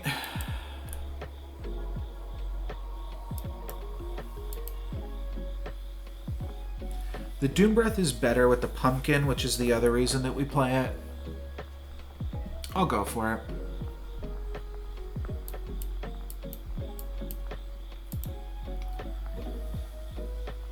Find another Pumpkin, we definitely grab it. And there's good tier 7 treasures for a Pumpkin game or two. Okay, they Pigo me and take out my Doom Breath. That's a lot of my power, though Soul Tack, I guess, was holding us back there regardless.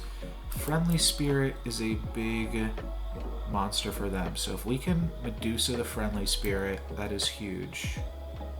Alright, not quite, not quite. Still scam it. Potentially find a Cupid or something. Make it attack into a tree.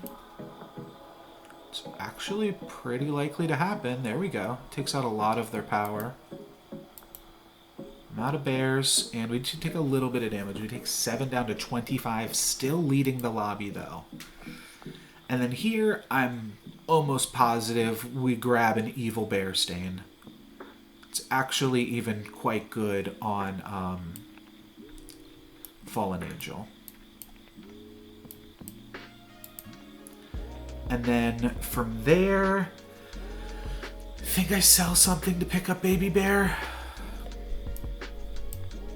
We do that regardless.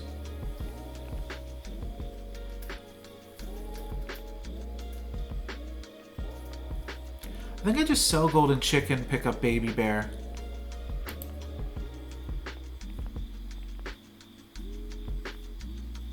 With no treasures.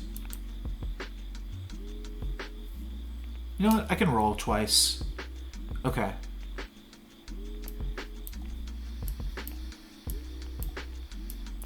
Tier 7 treasure, baby. Let's go. It's gotta be Mirror Mirror. Oh, World Tree on... Okay. I can make World Tree work because now all of my characters are evil and they're animals. So that means Pumpkin will summon up a bunch of huge things with the bear stain. That was my whole comp. Alright, well I don't die here. And all of my stuff is evil. But that's not great. Definitely not great for me. But I think we can find a way to win with World Tree, right? 25 health. If I can't find a way to win with 25 health in World Tree, then I can go home. We'll see. We'll see. They're not quite cracked in the pumpkin. We take out their friendly spirit. That's good too. All right, what does the pumpkin have? Let's find out. Some scam. I think they still win this here, so they can't be too upset. Everything's an animal and everything's evil. That's funny. Yeah. All right, I take 14 down to 11.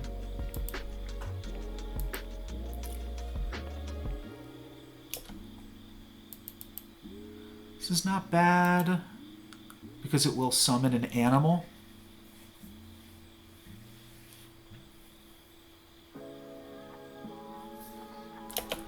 I'd like to find a tier 6 character though. Okay. That's really interesting. Kind of regretting not just having Mirror Mirror. Holy Court Wizard, Batman. Holy Court Wizard. Alright, what do I sell?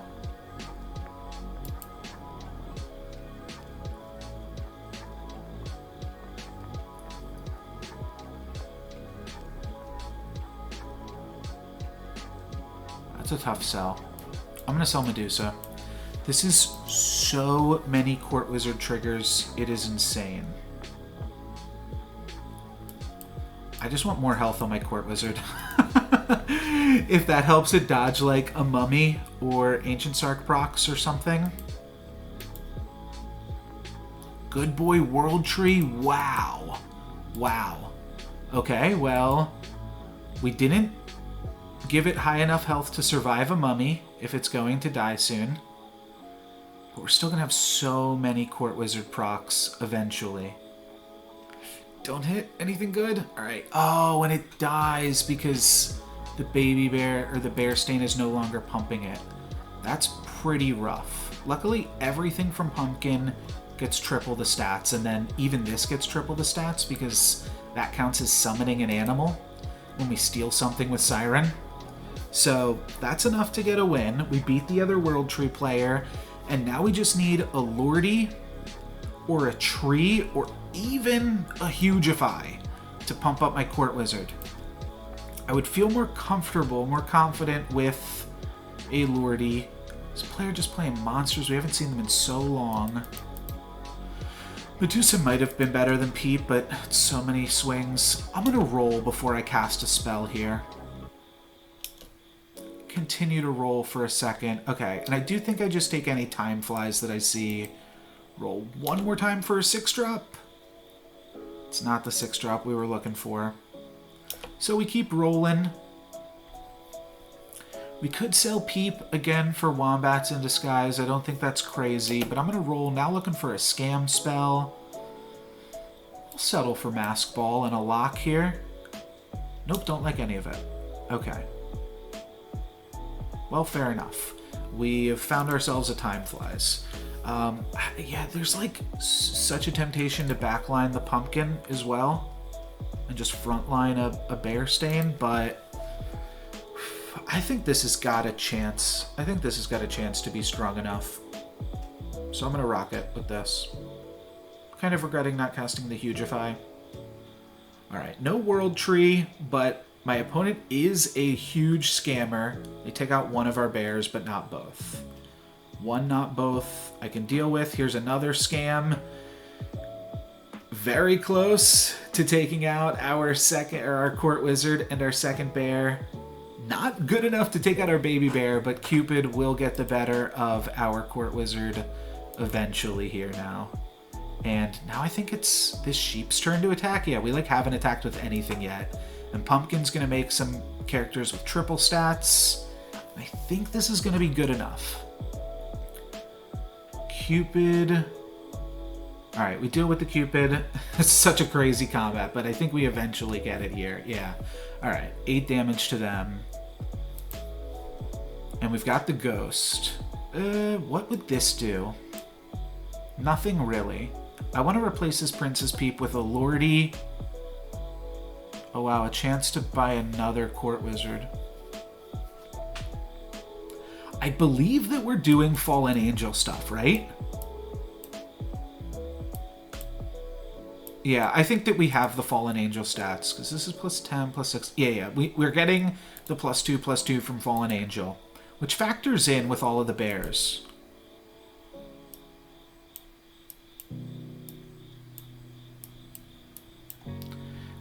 Take another Court Wizard. There's like no room for Bear Stain, but maybe that's still good.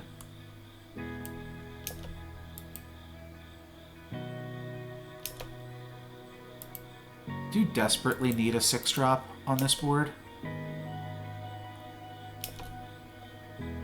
They're not coming for free. Those aren't 6-drops either. Okay. Maybe made our board weaker. Good boys. Good boys. Alright, and here's our opponents. We've got somebody that's kind of looking for peas, and then somebody that's full all in on scamming. We're just Court Wizard World Tree. Oh, this is a strong ghost. Did not realize how strong the ghost was. Yeah, we're gonna have a... We might... Oh, I think we lose to a ghost here. Our pumpkins just haven't had the room to spawn, which has been a little bit awkward. We're gonna get a bunch of bonus Court Wizard attacks throughout all this, but... not convinced this is enough. Yeah, Oh, I'm dead to the ghost, aren't I? This is 11. Wow. I died to ghost. Go to exactly 0. Do I get second? I get second. Okay. Well, played it a little bit loose. I guess I did just want 2 backline Bear Stains. There's still so many permutations of World Tree comps to explore, and I really felt like I needed more attack on these Court Wizards, which I just wasn't getting. But, importantly, I need to keep getting second places. And a second place we have found here yet again. So, we're still in it. We'll see how the rest of it goes. Still in the same spot as last round. Have to get second place. And my favorite hero for getting second place is here, Peter Pants. I think this is one of the best heroes to consistently get second. Celestial Tiger could spike a first, and I have had some really good tournament performance with Celestial Tiger in the past, but happy to pick up Peter Pants and try to do some hatball stuff. There is always the possibility that it could get first, and if that happens, then that's going to make the next rounds a little bit easier. It means we could get a third and a fourth place in there, but I'm going to play for second. I think that that's like a potentially achievable goal, and if we fall a little short, well, at least we tried, but we got the victory in our sights here, and okay, looks like everything is back to normal. That timer was way too long for a second there. Do think that we will just be picking up Labyrinth Minotaur here and casting a Candy Rain. Like Labyrinth Minotaur because I like going evil more than I like going dwarves. Fanny being introduced back in the pool does nothing for me while I'm playing Peter Pants, so let's just pick up the Minotaur and continue to do the pants dance. We could have won this combat had we gone a different route, but I think this is fine, and now I think I'm fine to just pick up a 3/4 ranged character. Yeah, seems fine. It's not super exciting without additional scaling, but find the scaling next. Hopefully pick up like Vampire or Brave Princess next turn. Apologies for the cough. Grab some water after this. Just trying to keep that energy up. Try to keep the posture good and the energy up. And the focus, eye on the ball. Okay, cool. That's why I like Peter Pants. You stay at 40 health for quite a long time. I don't hate picking up White Stag. It's obviously incredibly powerful at this stage of the game. We have 2 rolls to hit like a Brave Princess or a Vampire.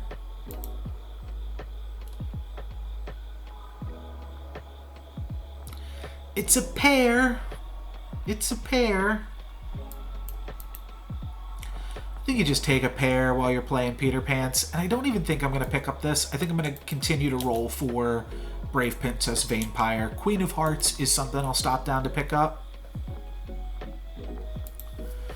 Next turn I pick up Queen plus, I suppose it's Rainbow Unicorn after that. Or, I don't know, I could pick up Wizard's Familiar. It's about the same.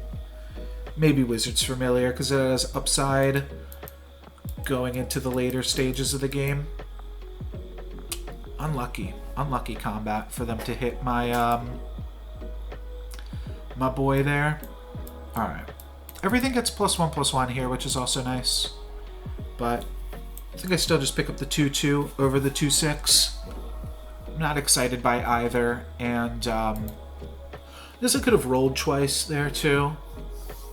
But I'm fine with this. Forever when this is under, is over.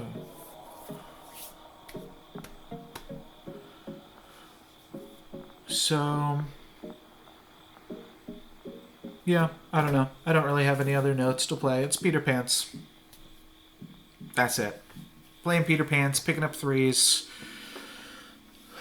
Would still like to pick up a Brave Princess or a Vampire at some point. Sooner the better. And I think it's right to just play my evil units in the front so that way Queen can get the big bonus.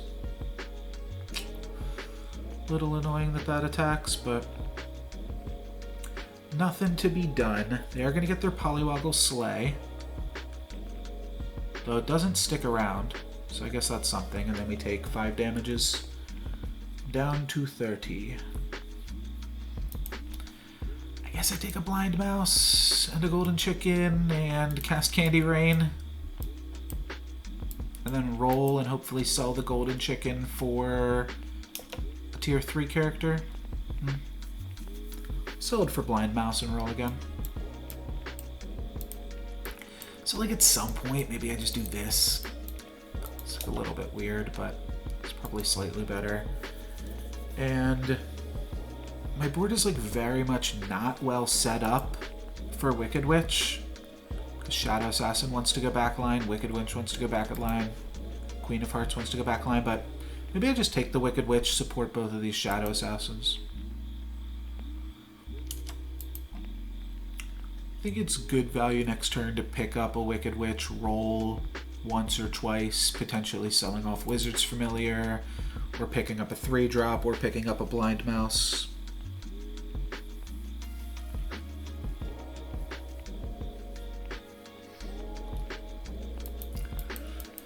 People definitely starting to catch up because we really have not done too much here, and our board is not working out the best.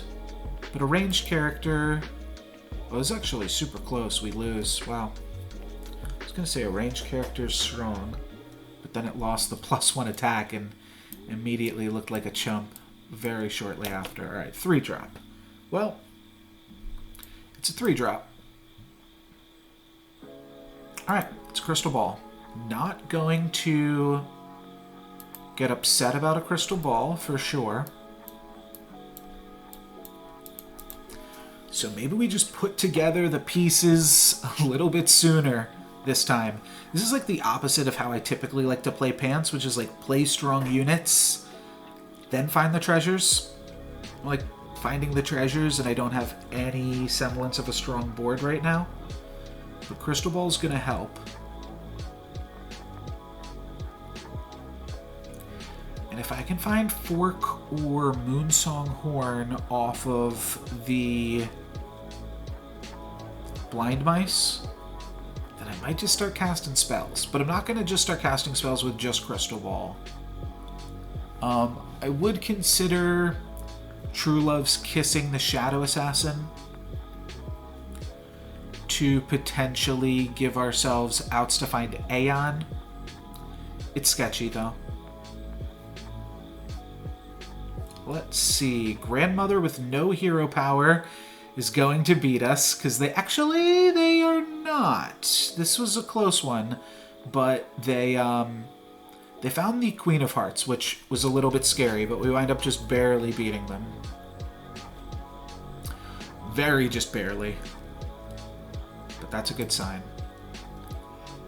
I kind of like just a pair of 6/6s, but it seems silly. I don't even think I go for Cindy. I think I just keep trying to grab evil tier 3s. Alright, well, here's the mouse. Sky Castle is not bad because it procs Queen of Hearts, and even just that alone I think is probably worthwhile. Probably don't do this now. I probably just take Golden Chicken. Let's just take Golden Chicken. So another thing that we could do here is something like this. Though, as we just saw, this is not terrible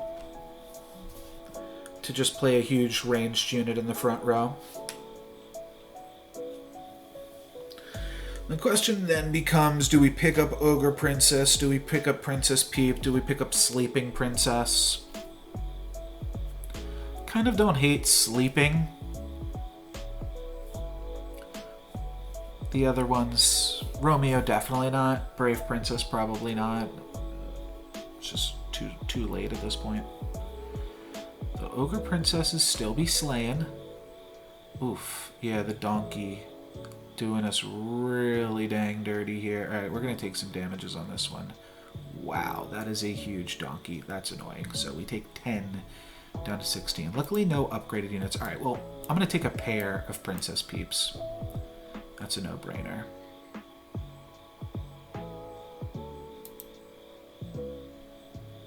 Take that.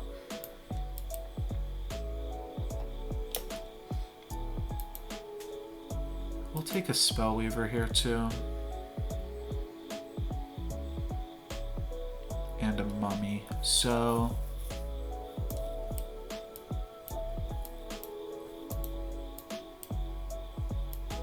do I have to sell this Wizard's Familiar?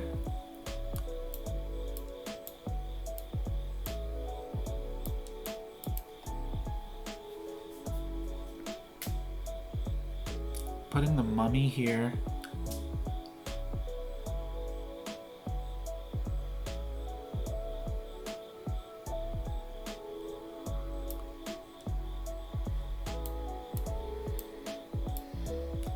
I could just lock onto Spellweaver, and then it gets the Fancy Pants buff.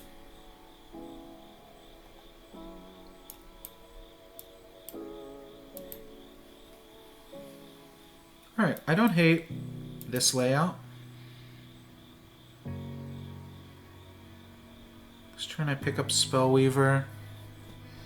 I'm not sure if I will Mix-a-Wizzle, but I think I do Mix-a-Wizzle the Shadow Assassin, because it's like unexciting. Wow, everybody has it out for our queen. That sucks. Not making any jokes there. Alright, Siren's gonna steal our worst unit, but is somehow huge on their board. That's incredible. Yeah, because they keep growing it. That's so silly. Okay. Take 8 down to 8. That is really, really an unlucky turn of events. Tier 4 character. Not what I'm looking for. Let's find a Queen of Hearts. Okay, cool. I like this. If we find the hat, we can toss the Sky Castle. We don't find the hat.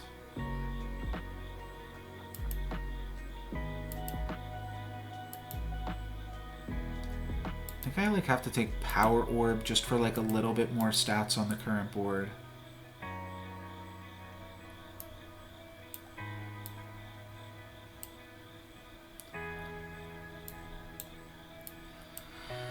I kind of feel like I need to just cast some spells to just get a little bit more stats.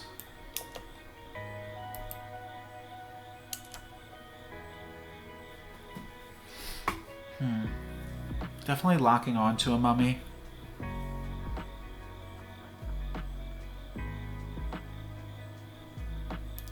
pretty unexciting board. I could just play King Arthur. And it pumps itself and the Queen of Hearts. It might be a little bit helpful. Now when it turns back into a Shadow Assassin, it's got +4/+4.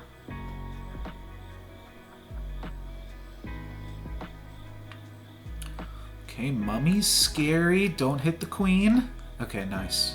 And the Queen's actually out of range now even. So that's cool. I think we actually get a win here, which is nice. Yeah, we'll just take out that Vampire. Nice, nice, nice.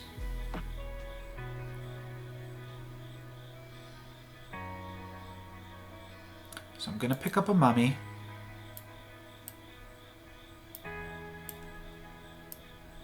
Probably play that.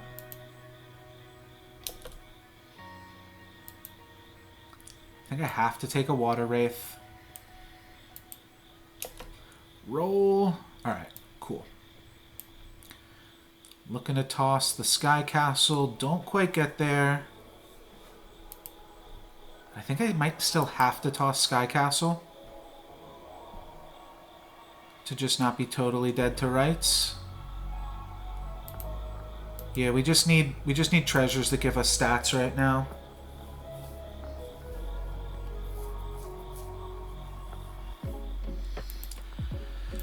I think this is right. Whew. We have to start just playing tempo like mad. After like a really slow and awkward start. I don't think it was wrong to pick up the Shadow Assassins. Those were just the best threes that we had. And definitely not a super strong game, but next turn if we find the Mummy, we can then start to Hat Ball immediately, and we've got 3 mages. And maybe that's enough. We just have to play a strong board that's ready to convert into a Hat Ball game at any moment. And my opponent with a Cupid, but no Court Wizard.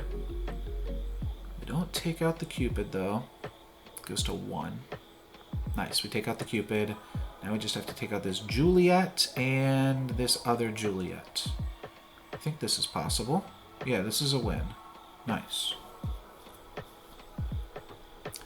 Cool. On the edge of every single one of these combats. Not picking up more of those and picking up one of these. Now I think I go Telltale Quiver over Sting. Darling. So now what am I building towards? I take these doublies. Yeah. Kind of presented itself nicely for me. Do I also just sell off these 2 for Blind Mouse? Probably.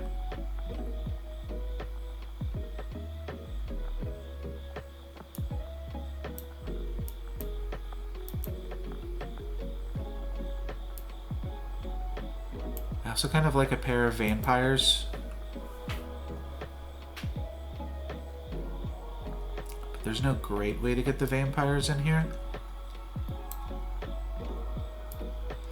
But I might lock onto them. You know what?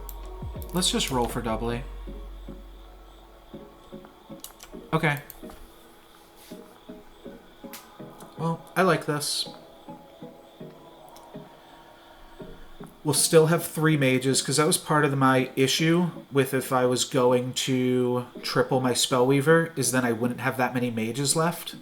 But if I can immediately find some more mages, I like that. Are we just dead here? Oh, it's really close. It's really, really close. It's going to come down to this Queen. Yes, Queen. They had no other backline units, so their pigs just took up the backline there. Yes, Queen. All right. Spellweaver. This has got to find me hat. Wow. It's got to just be a skip, unfortunately.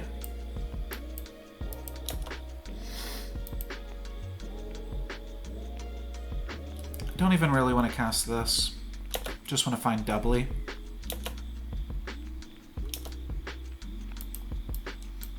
Well, we found it. Then we find the hat. I think we toss Quiver here.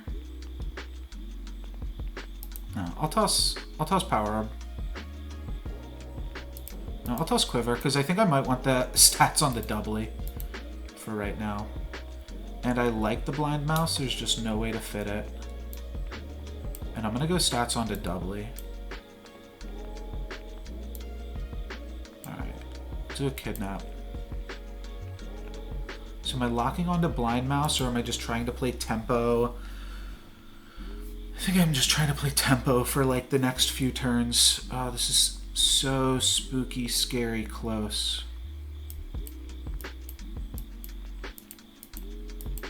I want this Wretched Mummy to wreck something immediately, but we do need to get lucky. Because... oof, okay, that's a gnarly scam. Yeah, I would have loved if that could have hit like a pumpkin or a tree off the rip. But tree's going to attack into doubly, so that's actually quite decent. And then we just have to battle through a pumpkin board now. And it wasn't even full pumpkin. Yeah, it's just a few pumpkins, 1 Medusa, 9 Sea Terror. We can beat this. We can beat this for sure. Okay, awesome. We beat it and we get a kill. We get a kill. So just little, like half the lobby is going to drop right here. And that's going to be really good for us. We went from 7 down to 4. So this is really good. We stole a tree. That might be something interesting. But really, we just have to hat ball. Let's pick up a good character. Let's cast this on Mummy. That makes a lot of sense. Let's cast this on Princess, because I'm not using her. Do I want another Spellweaver? I think I do. Sell this. We had a new good unit, so that's why I didn't mind selling off my Princess there. Or my Lonely Prince, rather. This can go here. Probably do this.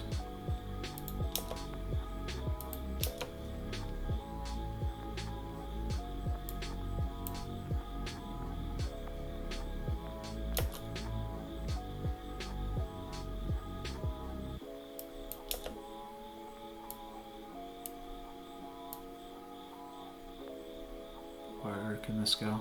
Let's just throw it here for now.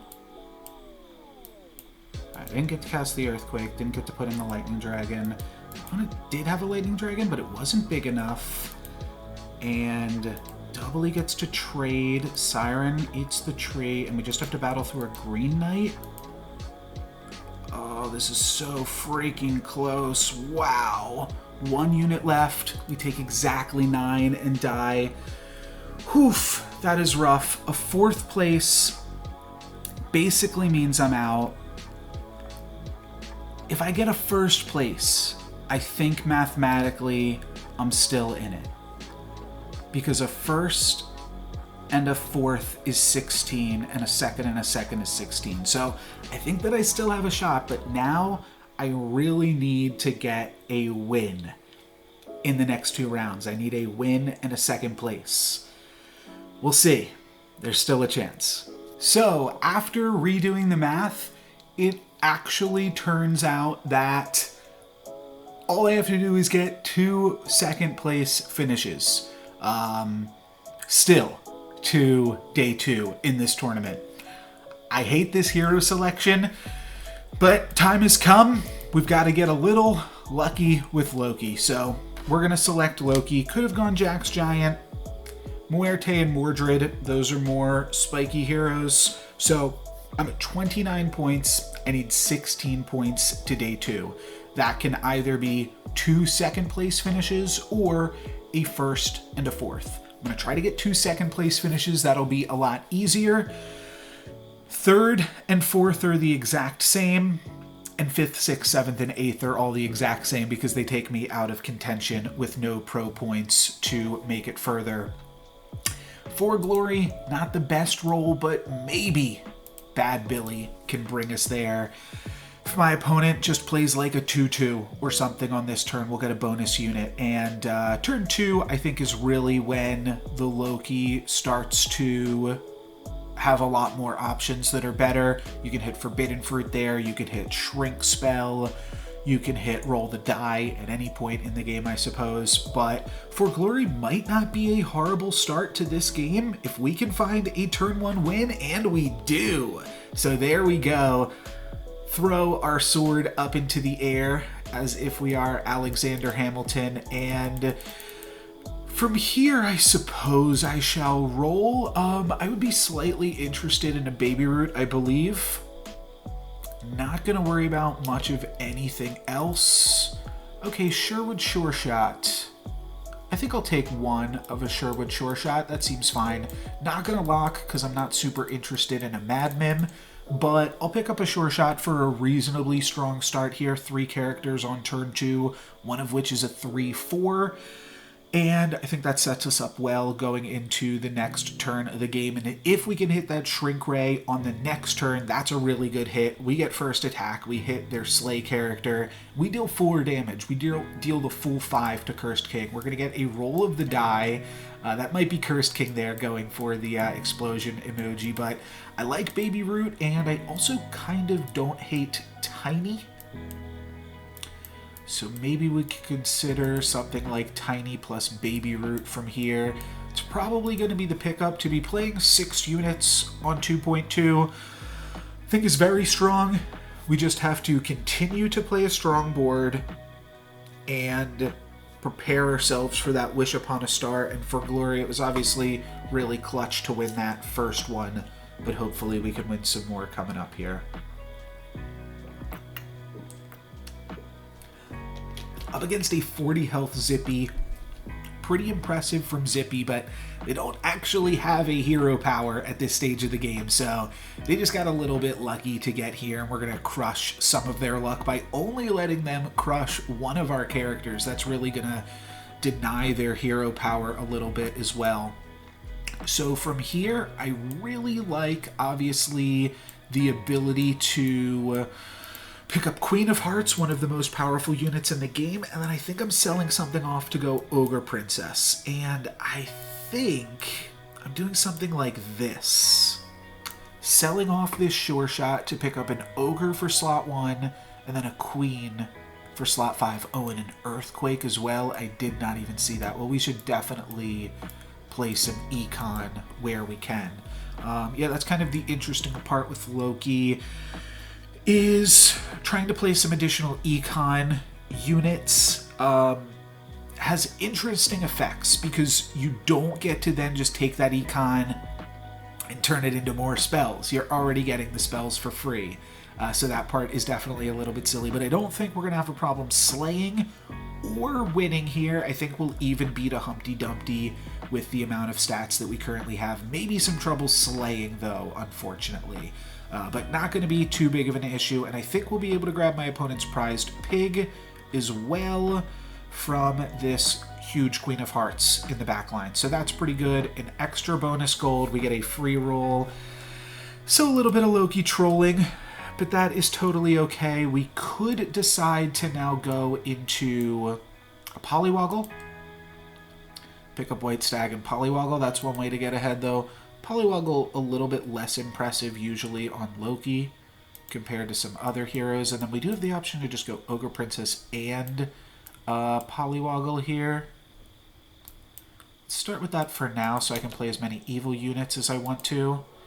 And now we get to see another White Stag. So I like White Stag. I like Mad Mim as well, but White Stag is the most stats, so I'm probably going to sell off both of these characters to run a White Stag this turn, and we're kind of moving out of the Queen of Hearts, but still somewhat reasonable to have this Queen of Hearts in here, and I'm going to double support on the Polywoggle even, because I think that that's the most likely thing to have us to take advantage of in some way. And now we're rolling for some triples on Stag next turn.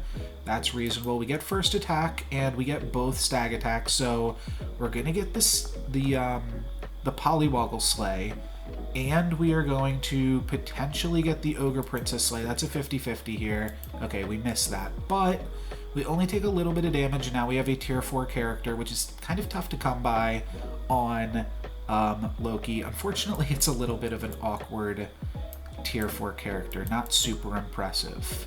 So Vampire, interesting with these stags. Yeah, really not loving the Puff Puff of it all.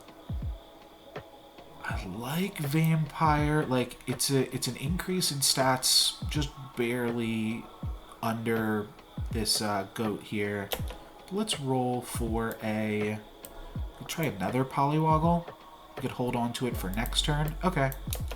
And then I would sell off Golden Chicken Goat for a third stag here, but short of that, looks like we're not going to be doing much of anything else this turn, but I think this is still fine. The only question is, like, would we want to just do this just so that way Queen of Hearts can watch some things die? And I don't think that that's terrible. This is obviously not great. The Magic Research up against the Lobby Leader, fighting up against the Celestial Tiger. Hoping to hit some XP at some point, and we're also going to roll for Ladies of the Lakes and Sporkos, as we just always do on the current patch. Those are just really strong characters at the moment, and try to potentially find that horn or something. Alright, we get one stag attack. That should be good enough for Ogre Princess to slay. My opponent going to get some free summons from Donkey, a little bit annoying, but not the end of the world, and then we are going to lose to this Spellweaver, but we get some prized pig gold, so can't take our Magic Research with us, but we do get some prized pig gold, and we get an awkward Burning Palm onto Golden Chicken. Well, I hate that. How do I like this pair? It's fine. How do I like double Romeo? It's medium. I feel like I'm almost out of Queen of Hearts territory, but could still do something. And then the other question is, do I want to try to make this Polywoggle work this turn? I think that should be priority number one. We'll look for Sporko. We'll look for... Okay, well those are some really good units. I think I sell out of Ogre Princess here. Could just go +5 attack on the Polywoggle. Maybe that's just a lot cleaner.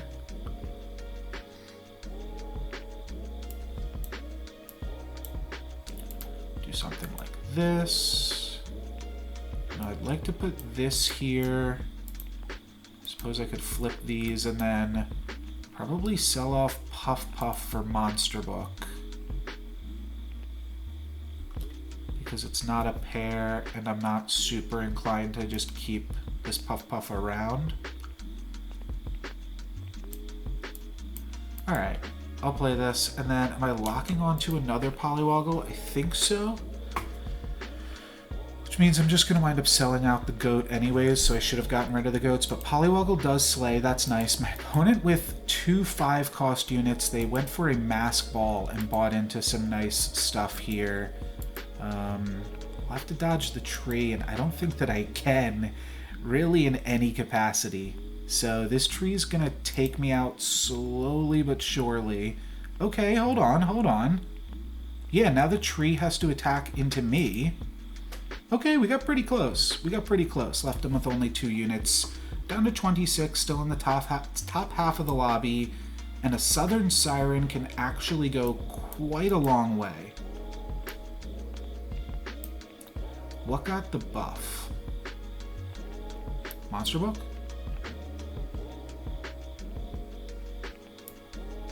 Oh, Sporko. Okay, that's nice. I like that. I think we're actually cutting Wicked Witch. Just for more books. Maybe we do this. Yeah, that looks good. I want to play like mostly evil stuff here. Take a Cindy kind of late.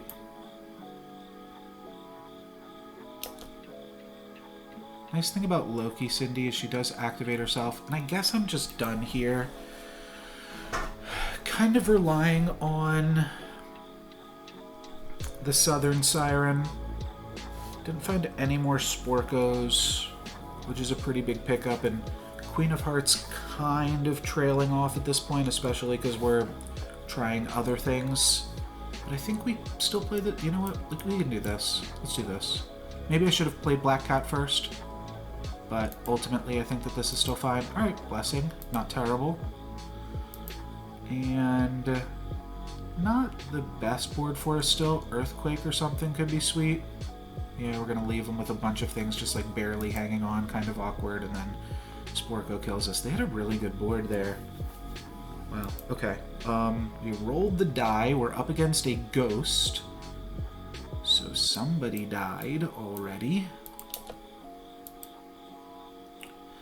Here's where I think we like pick up Polywoggles for 5.0. As much as that seems a little bit silly, it's gonna work out. Good spell would, or a good treasure would be... I think I can take Needle-Nose Daggers against the ghost, if only for the purpose of allowing myself to slay with Polywoggle next turn. But I think that this is okay. I could go Time Flies, though it's medium. Alright, I like another Sporko. That's a lot of fun. And now here, I'd really like another Monster Book. Probably playing here. I could do Polywoggle up against the ghost. But I do feel like if I can either triple the Sporko or just put it in this spot, go Friendly Spirit, Polywoggle, Black Cat, tripling up on the Monster Book, and then double Sporko supporting the Polywoggle, then that has some play to it too. I'd also pick up some pigs next turn, so that's going to be on the menu. Oh, we let their Brave Princess complete, which is good because we want it to be bigger when our opponents play up against it. So that's nice. Our Monster Book just hit like double Earthquake or something there. That's silly. Okay. And looking for some interesting triples that aren't Queen of Hearts, because it's a little late for that. Ooh, Sirens. More Sirens. It's such a good unit. Yeah, I gotta pick it up. And then I also have to pick up some piggies. So now I'm feeling like something like this, almost. We could sell Queen for one more roll. What does one more roll get us? And is 14 gonna be enough? Like, I want to greed a little bit, but maybe this is just safer. Try to get 9 in there. It's so tough when you also can't. This is our Needle-Nose Daggers turn too. It's so tough, and I would also hate to like attack with the Friendly Spirit and then the pigs spawn in front of the Polywoggle, so that's pretty awkward. We could also consider Black Cat making double use, but Friendly Spirit onto either Siren is also a pretty big game, allowing those to slay. Could also split up my Sporkos, which lets Siren attack sooner. Kind of like that. Kind of like that here. So this Polywoggle might be a little bit greedy without the tripled Sporko. Turns out it is, yeah. Alright, so that's unfortunate, but Spirit on the Siren can hopefully do something for us. Opponent with a bunch of ranged units here, though we've got a few ourselves, and now we get to steal some from them, so hopefully this is something. Yeah, it looks like this is going to be just enough. Just enough to get the kill onto the B, which makes me feel good that I greeted, even though it just wasn't going to be enough to work out in most scenarios there. Now I'm like kind of having to ignore the Polywoggle because we have to do other things.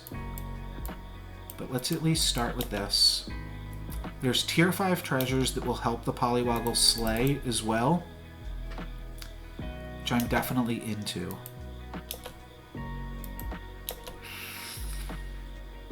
I'm probably going to have to cut the Polywoggle here.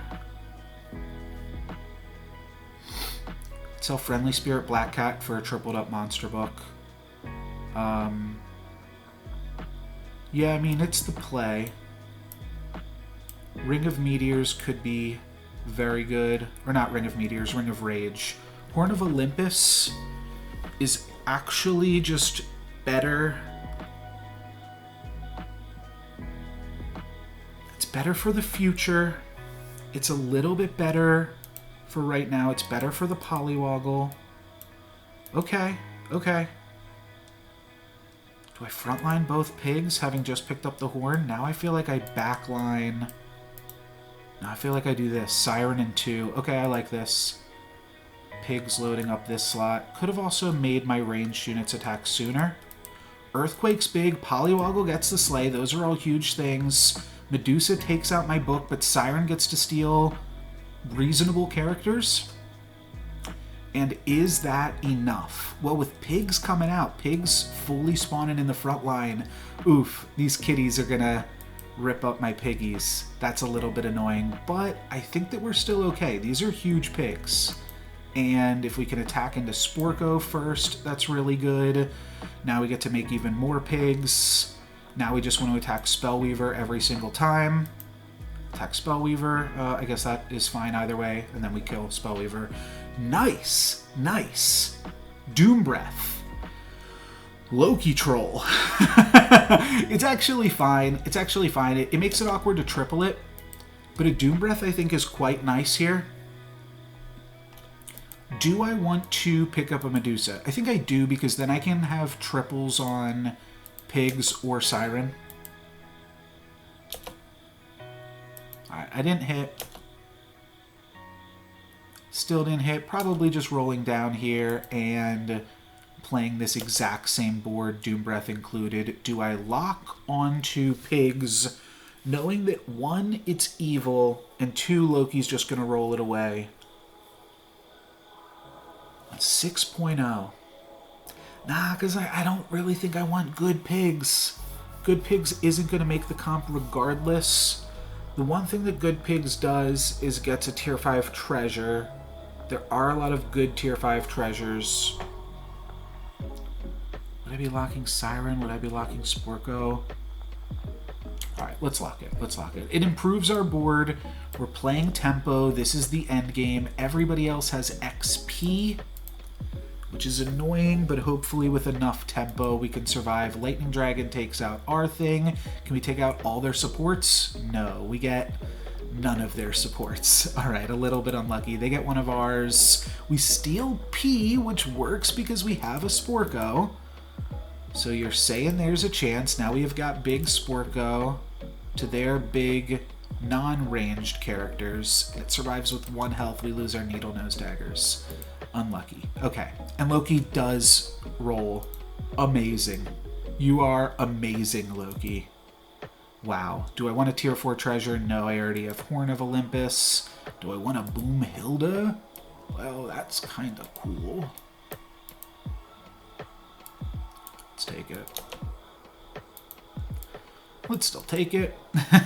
Tier 5 treasure. Double our support bonuses when we have perfect supports. Like this lets us pick up P very, very easily. Hand of Midas, obviously also quite good. But this also seems pretty great. Doom Breath's gonna wreck them. Then I've got double Siren to steal. And then pigs are just gonna have plus 40 attack a pop. I feel like that's good enough. I would love some boots instead of those Needle Nose Daggers that are gone, but the Needle Nose Daggers maybe helped us for a combat or two, who knows. 4th place is good. 4th place is good. 2nd place is even better. 2nd place, and I start getting a little nervous again. I was getting a little bit nervous before this game regardless, but Princess P and Siren are really big draws. Wow, this is a big board for my opponent, and we can't steal the P. We also don't steal the Friendly Spirit, so really awkward. They're going to have a ranged unit to our small ranged unit, and I think that just means I lose, and I take exactly 12. Unfortunate. Unfortunate. So I'm going to get 3rd or 4th here. It's all the same. 4th place. That means I need a 1st place finish on the last round. Currently sitting on 35 out of 45 requisite points. But if I can get that 1st place finish, fact that I am live going into the 7th round when I was feeling so shaky going into this, not having played too much on this patch, and I don't know, just the tournament nerves start getting to you. I've got to get a win. I'm going to play to win, which could work out okay. That is the NoLucksGiven way, so we'll see how that works out in this next one. Okay, so we have to win. This is the final round for day 1, and Rumpelstiltskin is a hero that I've been playing a lot of, total opposite of Zippy the zombie. I've played a ton of Rumpelstiltskin recently. I really, really like him, and I think I am comfortable enough on him that we can grab a 1st place. So that's what we're going for. We're going to try to do some Rumpel rolling. It's going to be tough in such a high caliber lobby that is the tournament setting, but we'll see what we can do. First Rumpelstiltskin of the day.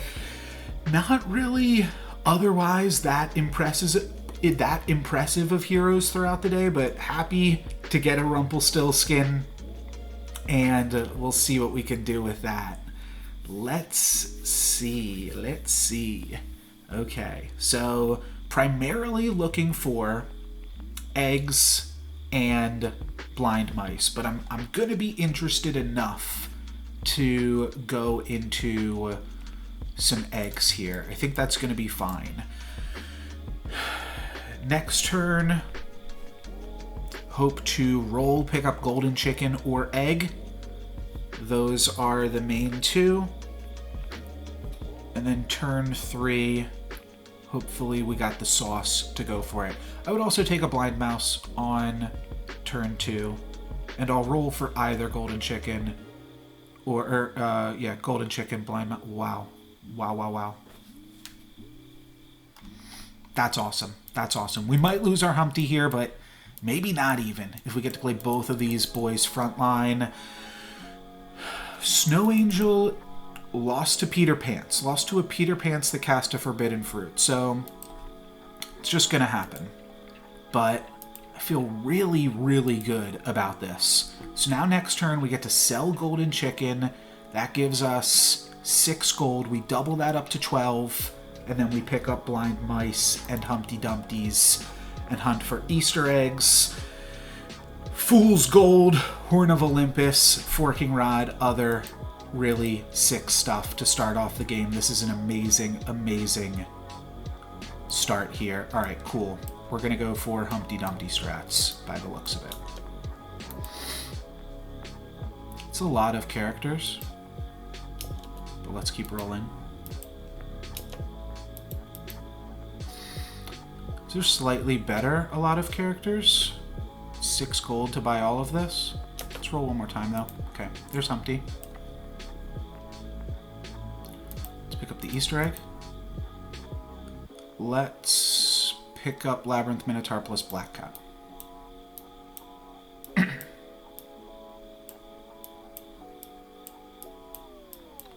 frontline that. Okay. And now we are the Fates. We've used our hero power, but we've grabbed an Easter egg on 2.2. That's what Rumpelstiltskin do. That's how I play Rumpelstiltskin, and it looks like it is going to be enough to get a win right here. Start getting those Easter egg triggers. Could have backlined, could have just frontlined the Humpty Dumpty, and that would have been good enough, but it's a really good start. Now we get to start moving into Prized Pig. I think I want like everything in this shop. So we just have to figure out how we're going to do it. And I think it's going to be, well, first off Shrink Ray, and then I think we just sell off Blind Mouse and pick up probably Wicked Witch, Prized Pig, and not worry about the rest. We could even just go... No, I'm definitely grabbing Wicked Witch, Prized Pig. Question is, do I want to lock onto Water Wraith with a play like that? think I do. 2-cost Water Wraith and locking onto Donkey here is good too.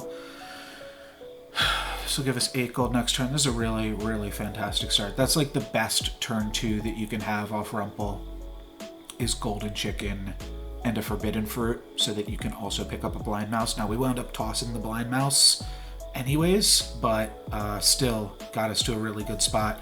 Do have to face up against a Mad Mim here. That's a little annoying, but we're gonna have the stats, we're gonna have the sauce, and we are gonna get some bonus stats on Prized Pig. And our Wicked Witch, not too shabby. Not too shabby at all. So now there is the potential to go like Spellweaver, Water Wraith, Witch's Brew on the Spellweaver, just to keep that tempo rolling.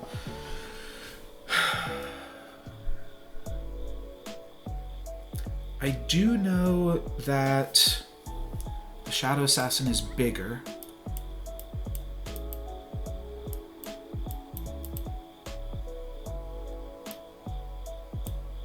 But I think that Spellweaver is better. Maybe I just take the character that's bigger. This has 1 more health, which could help it survive and get Easter egg bonuses. Okay, let's try this. And then I'm gonna roll twice.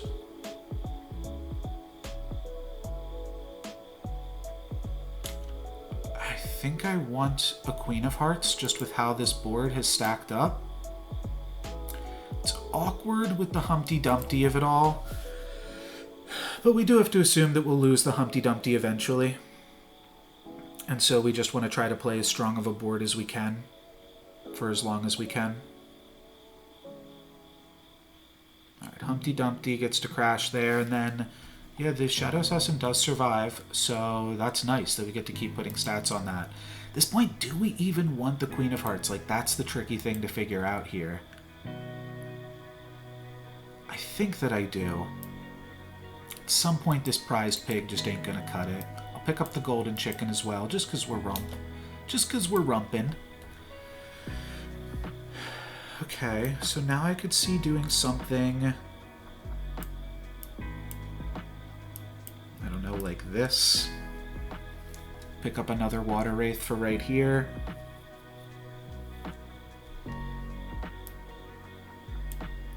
It's a little bit unexciting. It's probably still fine.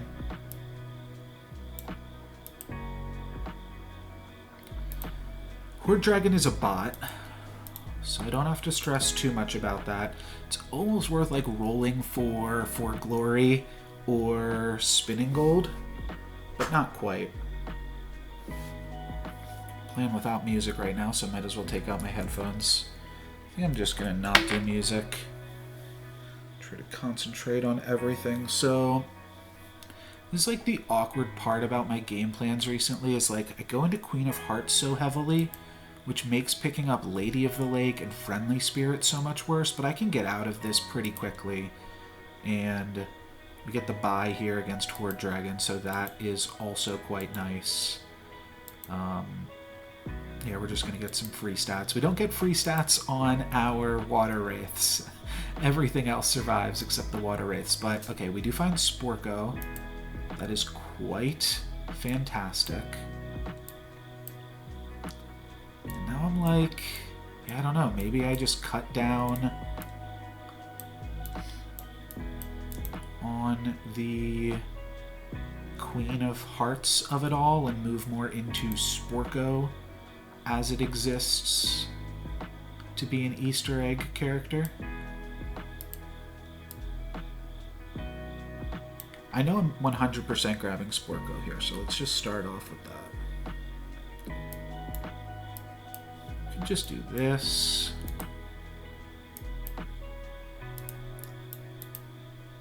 Probably do this, but Friendly Spirit here. And what do I want right here? Because the Water Wraith isn't actually great right there. Kind of want to triple Water Wraith soon.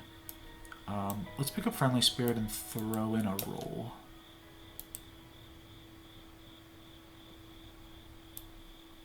That's interesting for a turn.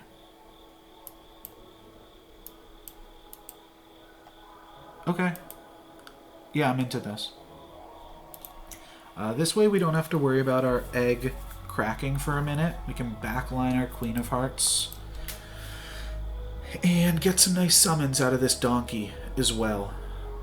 And I think that'll work out pretty nicely here. Playing a pretty similar board to my opponent with just slightly bigger units. And Donkey now getting to summon some nice units here as well. We will have to battle through a Vulture, but we're looking pretty clean. Looking pretty clean indeed. Egg would not... I mean, maybe Egg would have gotten cracked there. Egg's kind of a different breed, but other stuff isn't going to crack. Would love to transition this into XP or go further into Sporko, Lady of the Lake. Could go Wretched Mummy. That's good with Sporko. Though we already have stuff good with Sporko. I don't hate Stone Skin on the Friendly Spirit, but I'm going to roll. Roll again.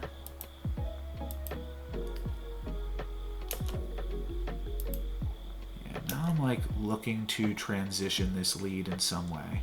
I'll do this again because that was fun. I'll find another donkey. Okay. A tier 3 treasure. I like that. I'll take a few different things. Don't really like either of those things, but I guess I'll just take Ring of Thunder. I honestly didn't even know this card was called Ring of Thunder. Has this been called Ring of Thunder forever? Well, regardless, we'll just take some econ here, right? Are we strong enough to play Prized Pig? I don't think I'm going to chance that, but I am going to sell off my Evil Support just to Earthquake. You know what? If I'm going to Earthquake, I think I've earned a Prized Pig. I think that that tracks. And the Earthquake doesn't actually do anything, but we take out their Stag, that's good. Donkey dies, that's annoying. And how are these triggers going to go? Okay, so the rest of this combat actually worked out fine for us. We get to take out one of their ranged units, we get to take out two of their ranged units, and then we get to take out three. And we keep our Prized Pig alive.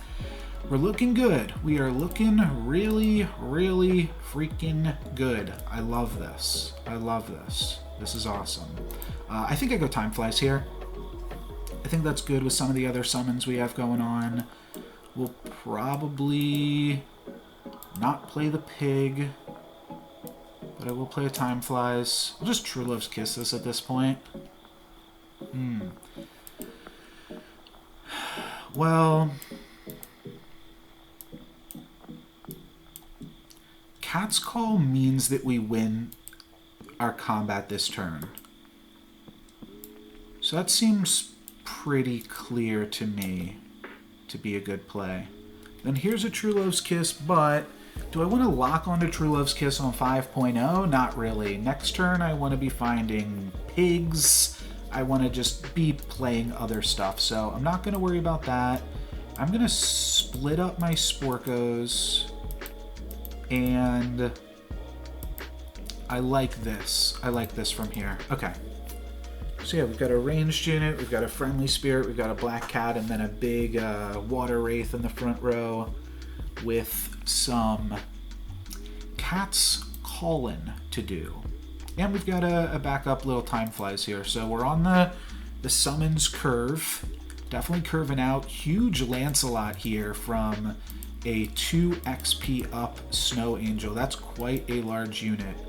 This might be a tough player to best, though our kitties are gonna come in handy for sure. Oh, that's an annoying unit. Luckily it will attack into a cat, but still an annoying unit. Okay, and then yeah, that friendly spirit probably means we just lose, but we'll see. It's a big queen. Oh, but it's a huge Robin Hood. Yeah, it was close. It was close, but we take our first loss of the game, so I cannot really feel that bad. Tripling queen. No, I think we're going to move out of queen soon enough. So let's find some tier 5 units. Yeah, this is good. Some tier 5 treasures. I like this as well. This is bigger than this. If we're playing all evil stuff here. And I might just go for a shrivel, selling off the friendly. That seems fine. No, you know what? I should roll. Cupid's good too. Should I play Cupid?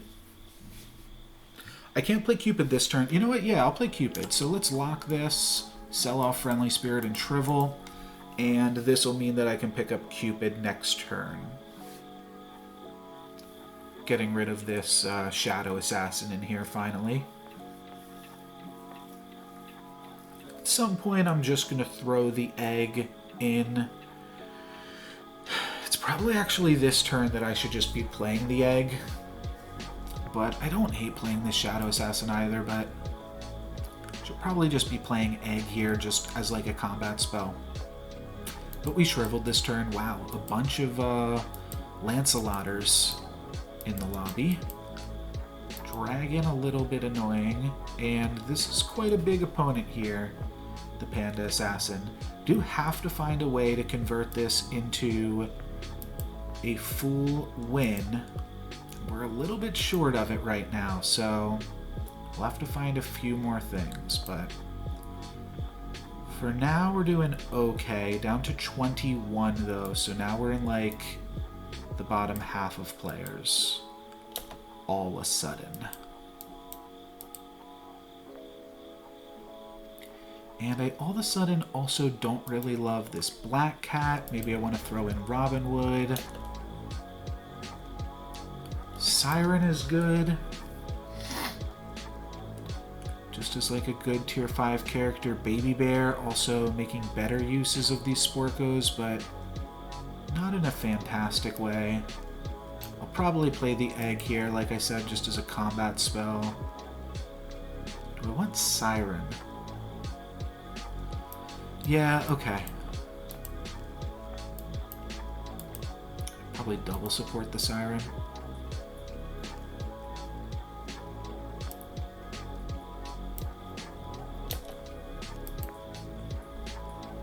Rotten Apple Tree could sell 4 things. That would be the egg as well. I could just do this on the egg for a second. Alright, that was terrible. I'll put this back in. Okay. Am I locking onto tree? I don't think so. I have so many other... Like, my hand's just so full right now with all of these other characters. Ooh, and APOC has already gone off. It's a little bit annoying. We do get to steal a rather large Empress P, which is fun, and leave them with not too many units. I think this actually wins. Not going to get a kill anything, but or anything. I mean, but funny to get a win here. That's nice. Though they don't particularly care about the XP. That was their first turn, obviously. And now it's time to have our first level 5 turn, hopefully sometime soon. I'm gonna buy another Cupid before that happens.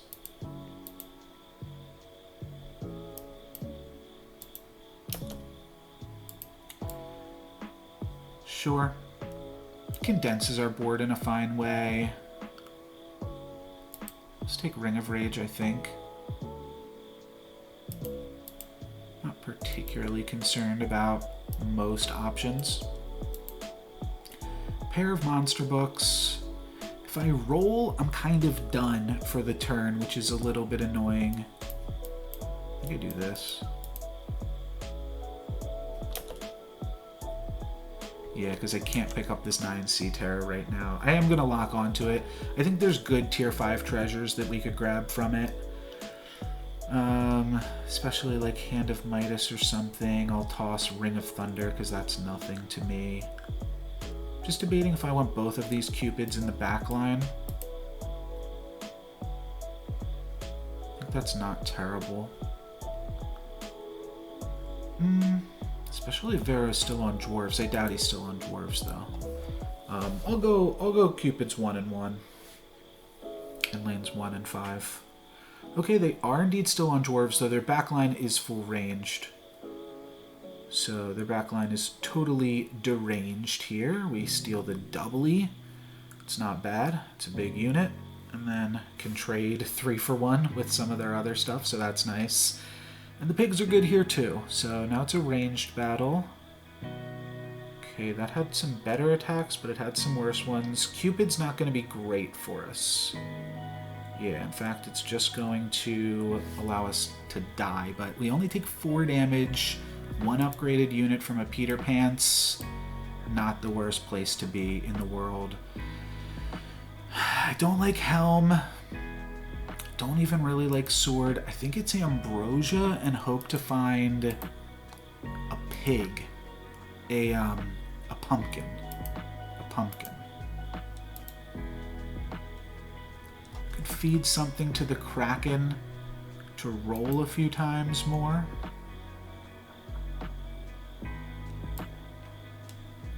Okay, I'm not using this egg anymore.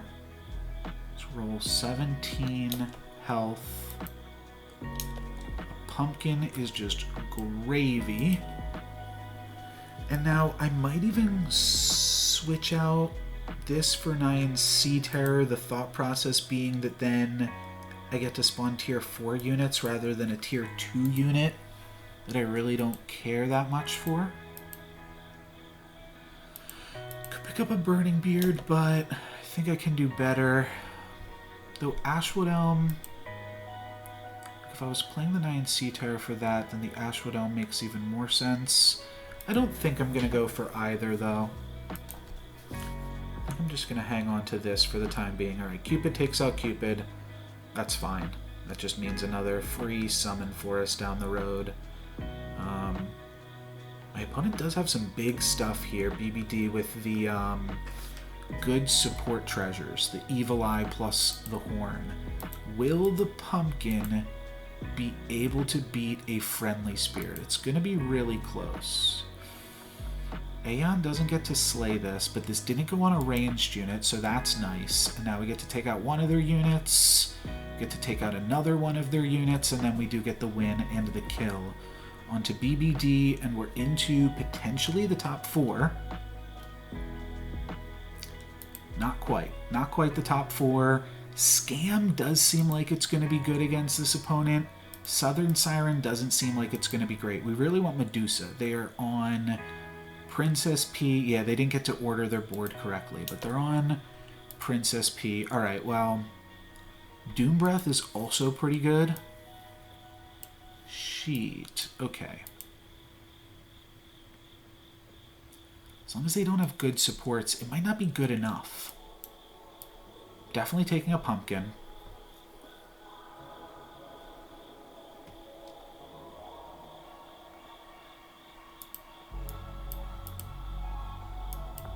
Probably need to order like this. And if I want, I can replace Siren here with Doom Breath. I'm gonna go for it. I don't know if it's totally right.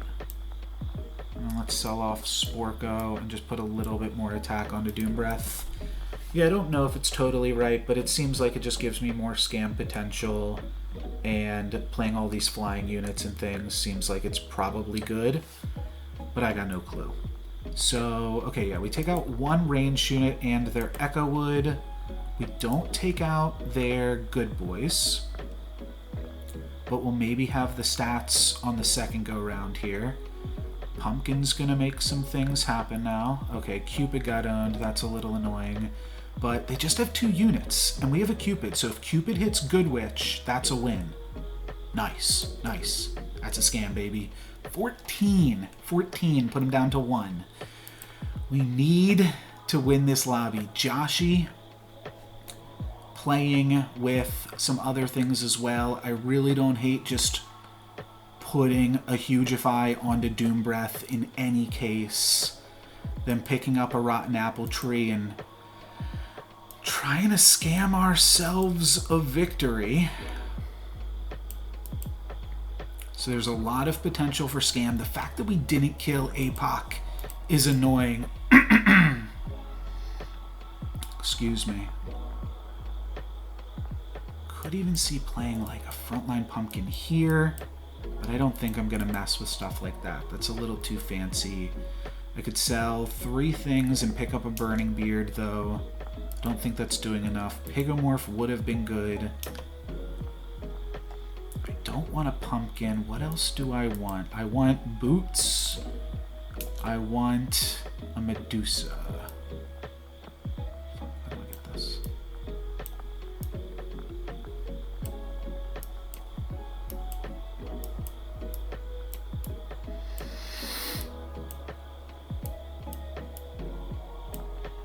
I think that this is good, Scam.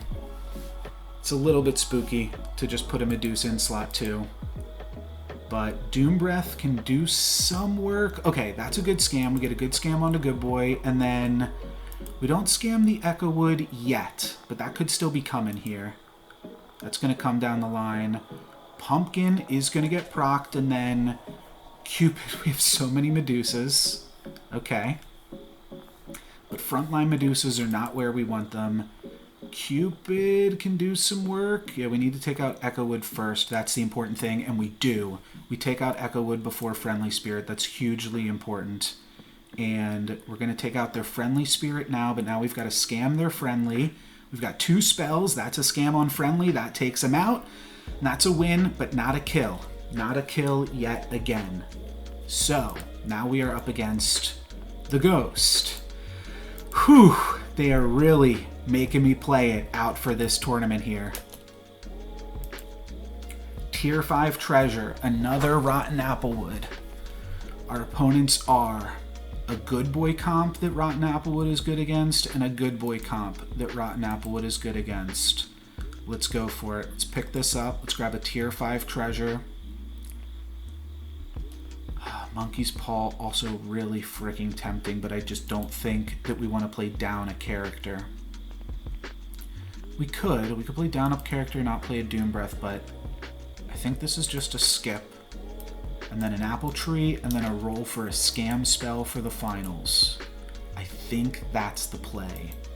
Scam spell for the finals, right? Do I need to scam the Ghost? Shoot. Well, this is free. I don't know why it's free. Oh, because we had an Aeon. It's free, so let's cast it, and then let's roll. Next turn I have 7 rolls. Potentially more if I can slay with an Aeon again, but 7 rolls to find a scam spell. We scam Lance. That's actually a pretty big game. They take out Cupid and our upgraded Pumpkin, both of which is a little bit annoying. Doom Breath gets in there. We kill the Lancelot. They've got a large Jormungand. I think I actually might lose to Ghost here. Wow, okay. If I lose to Ghost, that's fine. We just need to scam their Jormungand. If we can scam their Jormungand, that's good. Yes, okay, we get the scam on the Jormungand. So we beat the Ghost and we're up in the finals. And if I win this combat, I make day 2. Healing Potion. Wow, do I want Healing Potion? 6, 7, 8, 9, 10. No. Because I think I can lose a combat here regardless.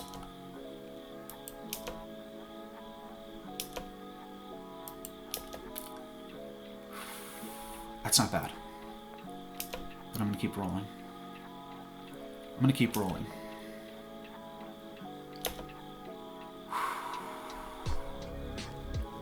Possibly would have dreamed, but now I'm past it.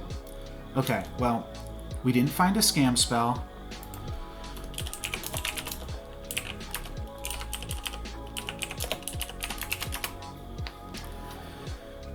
But I think we can risk losing a combat once. My opponent is certainly going to be stronger than the last time we faced them, but Double Tree I think is also good against them. The flying on Cupid, the flying on Doom Breath. We got a lot of ways that we can do some powerful stuff here, so I'm holding out hope, and I think we got a shot. Let's see. Medusa's going to get Poisoned Apple. That's fine. Oh, they found a Soul Tack. We scam the first good boy. We take out the Soul Tack. We scam the Princess P. So that Echo Wood has no health. This is where we win it. This is where we win it right now. A tree is bad, but if it attacks into the statue, that's really good. We take out one of their units. Pumpkin gets in. Again, Echowood has no health. Echowood has no health right now. Lady of the Lake has actually no health. And I've maybe done it. I've maybe done it here. No! No! Okay, okay. I take 9. They've got a Phoenix Feather. We need to find some better scam. And I think I need to cut Doom Breath for another Medusa now at this point, too. Shoot.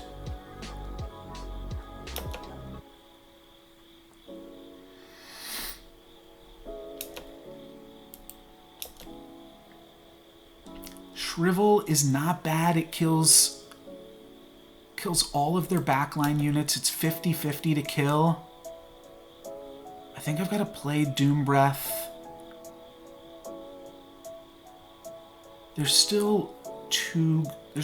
Yeah. Doom Breath is a 50-50. I think I do this and try to find Pigo. Okay. I think I just take a Smite. I really don't love it. Maybe I go for a Rotten Apple then.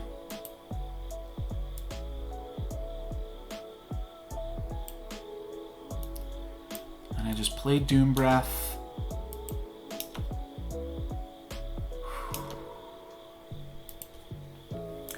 Okay, this is it. Moment of truth. I either make day 2 or I don't. Either way, I had fun. Well played to my opponent. They cut their soul tack. I don't know if that's them being nice, and I don't know if we still have enough to do it or what.